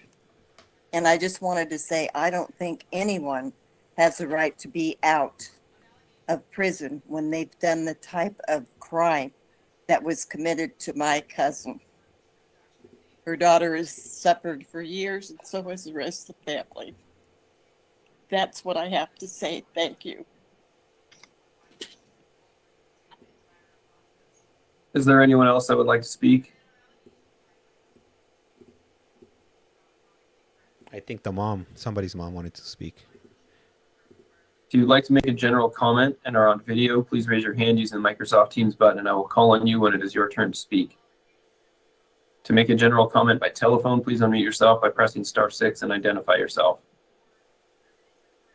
Is there anyone else who has not spoken who would like to make a general comment? Chairperson, there are no more speakers. Thank you, moderator. On behalf of my colleagues, I wish to thank everyone for participating today. We will recess the open session of the January Executive Board meeting at this time. We will return briefly following closed session to adjourn today's meeting. Thank you, everyone.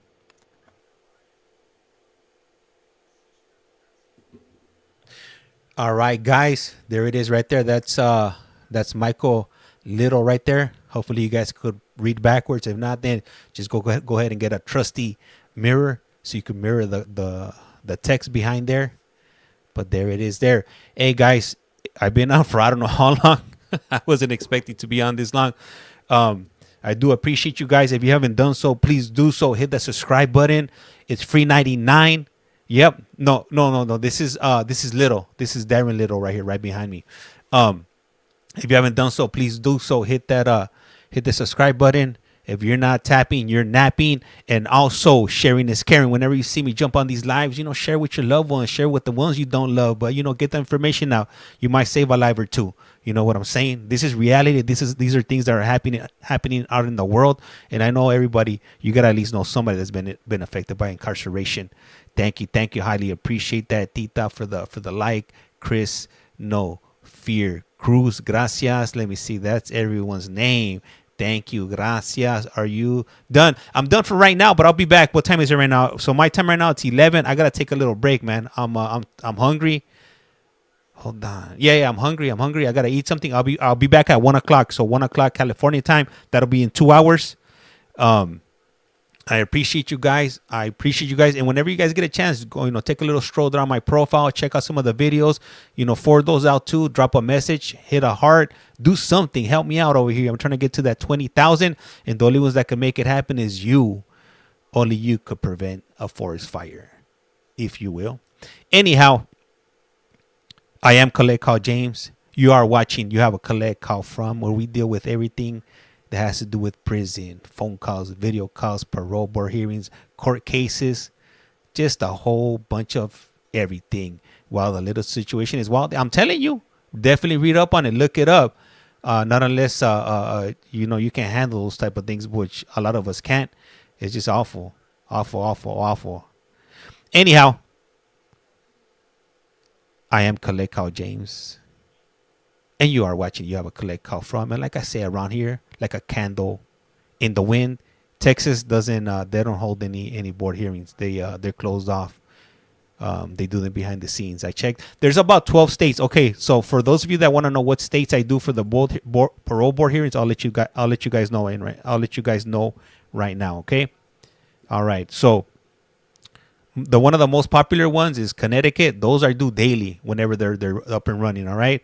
Second up is Utah. I got a Utah stream going right now on YT. If you want to check that out, I'll have that one be running in the background. That one's going to be on solo because I'm not going to be there, and I'm going to go stuff my face and go start working on the second sync. Because if not, then I might be shutting down the channel, and we don't want that to happen, right? The third one is going to be Pennsylvania. We also got Iowa. Iowa is probably one of my favorite ones also. We got Ohio. We got Vermont. We got Minnesota. There's one coming up in Minnesota on the 28th. So mark that down on your calendars, ladies and gentlemen, or Collect Call family. That's going to be next week. All right. Then Oregon, we got some for Oregon coming up in February. We also do Kansas. We also do Chicago, Illinois. We also, sometimes we do Louisiana. We also do, OKC. What do you call it? I can't even think of the name right now. Okay, Corral. You guys know what I'm talking about, OKC. And then also Kentucky. Kentucky is one of the newest ones. I was expecting to do Kentucky today. I'm not sure what happened, but it didn't take place. I was up. They left me at the Ultra. I was waiting for an hour and a half, and nothing cracked. So that was that. Anyhow, hey, thank you guys. I appreciate you. 1536. I appreciate you for subscribing over there on the YT. I'm trying to get up to 5,000 subscribers over there. So every bit helps. One subscriber at a time. Also on TT, we're trying to get to that. We just hit 15K. So we're trying to get to the 20K now. See you in 2 hours. All right. So like I said right here, lights like a candle. Once you blow it out, it's lights out. And with that, we're out. A rato.